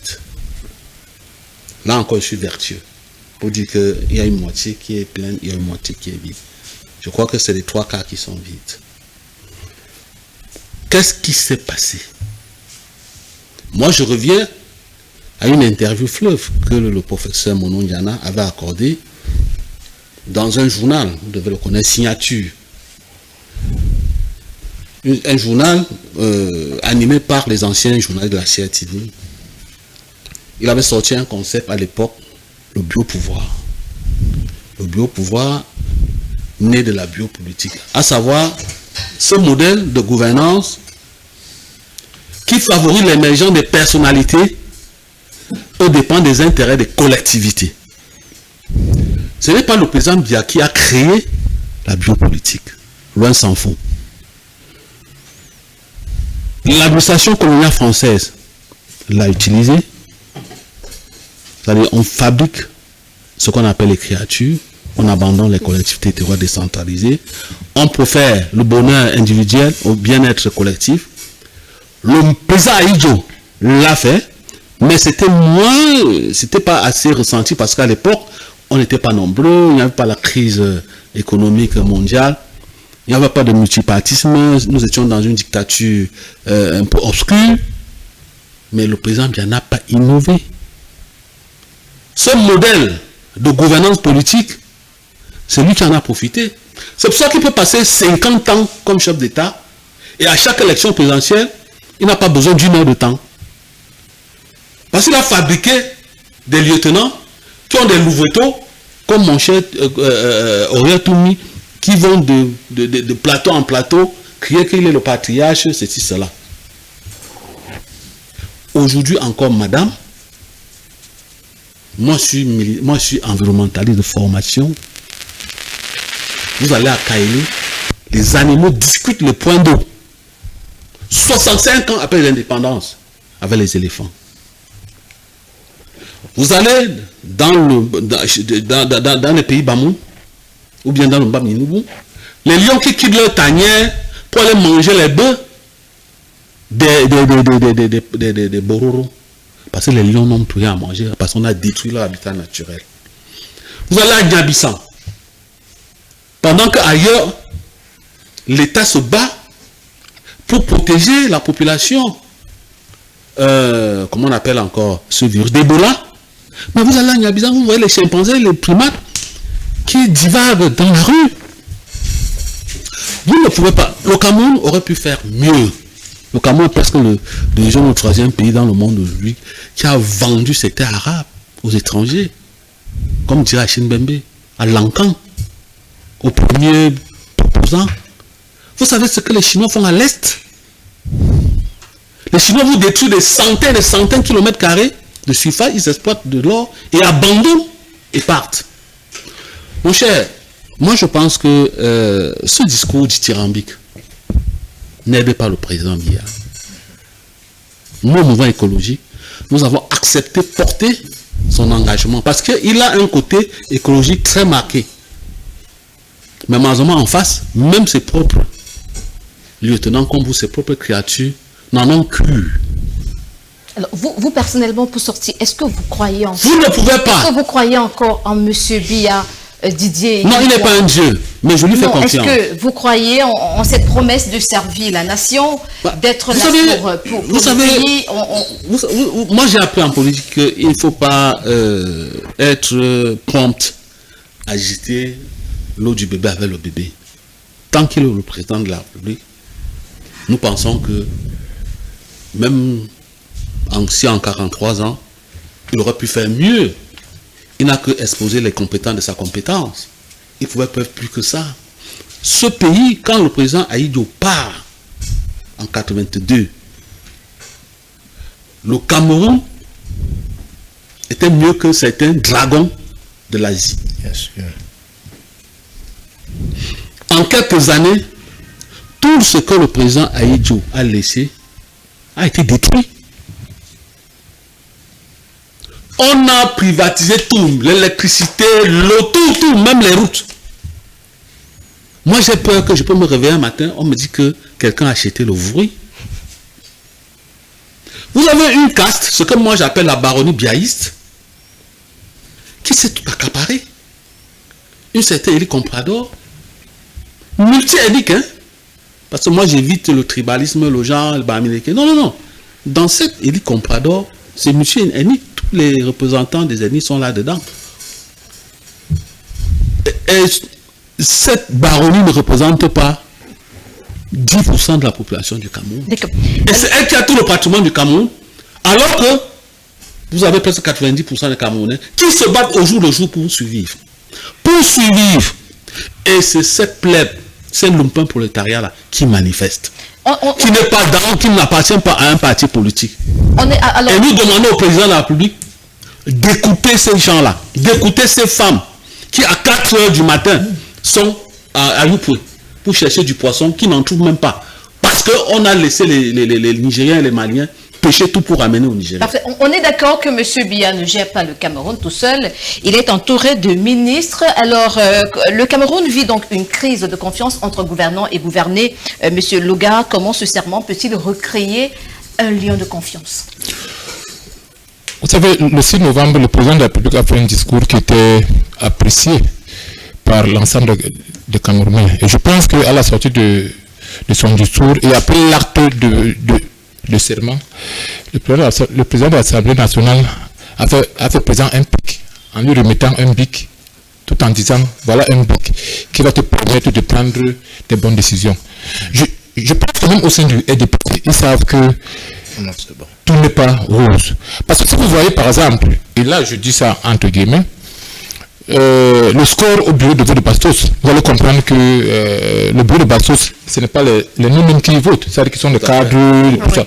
Et si le candidat Chiroma a parvenu à avoir, j'ai envie de dire, un pourcentage élevé, c'est un signe. Oui. Moi je parle maintenant, bon, est-ce qu'on peut croire au président? Comme disait quelqu'un, on ne peut pas jeter le bébé avec l'eau de bain, mais c'est un peu difficile parce qu'en 82, avant qu'il ne prenne les règnes, on avait 243 sociétés publiques et parapubliques. Aujourd'hui, nous sommes quasiment à 0 entreprises publiques et privées. En 1982, mais si, quand je dis 0, pas que rien. Mais quand même, c'est-à-dire que la case... Il a même fait... Zéro, c'est nul. Oui, mais écoutez, c'est-à-dire que le rapport de force entre 43 ans où il devait y avoir un nombre exponentiel d'entreprises et à moins bas, c'est-à-dire que c'est minimum. Pourquoi ces entreprises ont fermé? Non, moi je dis en 82, mais attendez, le Cameroun faisait don à la Chine. En 82, le Cameroun ne migrait pas. En 82, le Cameroun ne... Je vous dis, en fait, pour gagner un pays, il faut d'abord le connaître. Il faut le connaître. Le président de la République a fait le tour du Cameroun, je crois, c'était en 1991-92. Même en 83. Il a fait le tour du Cameroun. Depuis lors, il n'a plus jamais fait. Il n'a plus jamais fait le tour du Cameroun. De la même manière. Les Camerounais ont échoué. En 2023, et là où je suis d'accord, et là où je partage l'avis de M. Yingwa, au lendemain de la personne de serment, le président devait prendre des mesures fortes. L'une des mesures fortes était de remanier son nom. Parce qu'en 2023, souvenez-vous de l'affaire Savannah. L'affaire Savannah arrive, le président est surpris de l'affaire Savannah. Il est surpris que, mais tiens, comment une entreprise bis dans la SNH peut aller prendre maladroitement le pétrole tchadien? Il est surpris. Mais avant, ses proches collaborateurs, c'est-à-dire que le PCA de la Sonara lui a donné une fausse information. Et c'est là où moi je crois que le président, pour gagner encore en confiance pour ces 7 ans, et d'ailleurs, ça ne sera pas facile, mais il peut se rattraper en faisant un remaniement, pas de remaniement de personnes, hein, parce que là, dans ce gouvernement, il y a des gens qui courent avec des casseroles et d'ailleurs, il ne cesse jamais de lui dire, à chaque fois que l'occasion lui est donnée, de dire que la lutte contre la corruption va se poursuivre. Mais comment encore garder des personnes qui courent avec le scandale? Par exemple, le scandale des Covid, le scandale des stades. Moi, je pense que tout moment, ce que le président doit faire, il a compris que, parce que quand il dit par exemple des hommes politiques malhonnêtes, je crois que c'est irresponsable. Mais Madame Richiwane, les hommes politiques, il ne parle pas seulement aux opposants, hein. Il parle aussi de son gouvernement. Mais bien sûr, parce qu'il y a des gens aujourd'hui, parce que même dans Océrail, il a une information que les gens voulaient même sa tête. Donc moi je pense que le président, c'est vrai, on ne peut plus nous rattraper parce que j'apprends à l'instant, ce matin, que le kilo de bœuf est parti de 3 000 à 5 000. Est-ce qu'on va encore arriver? C'est-à-dire que la situation ne fait que aller de monter en puissance. Donc, il est temps qu'ils prennent des bonnes décisions, de bonnes décisions.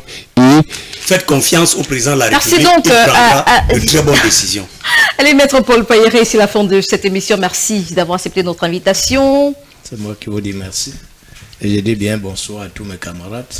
Qu'on se remette sur le terrain. Nous sommes avec le peuple.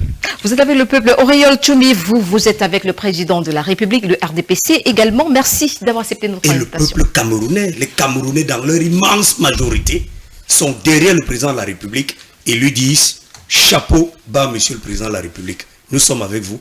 Nous sommes pour la construction de la nation.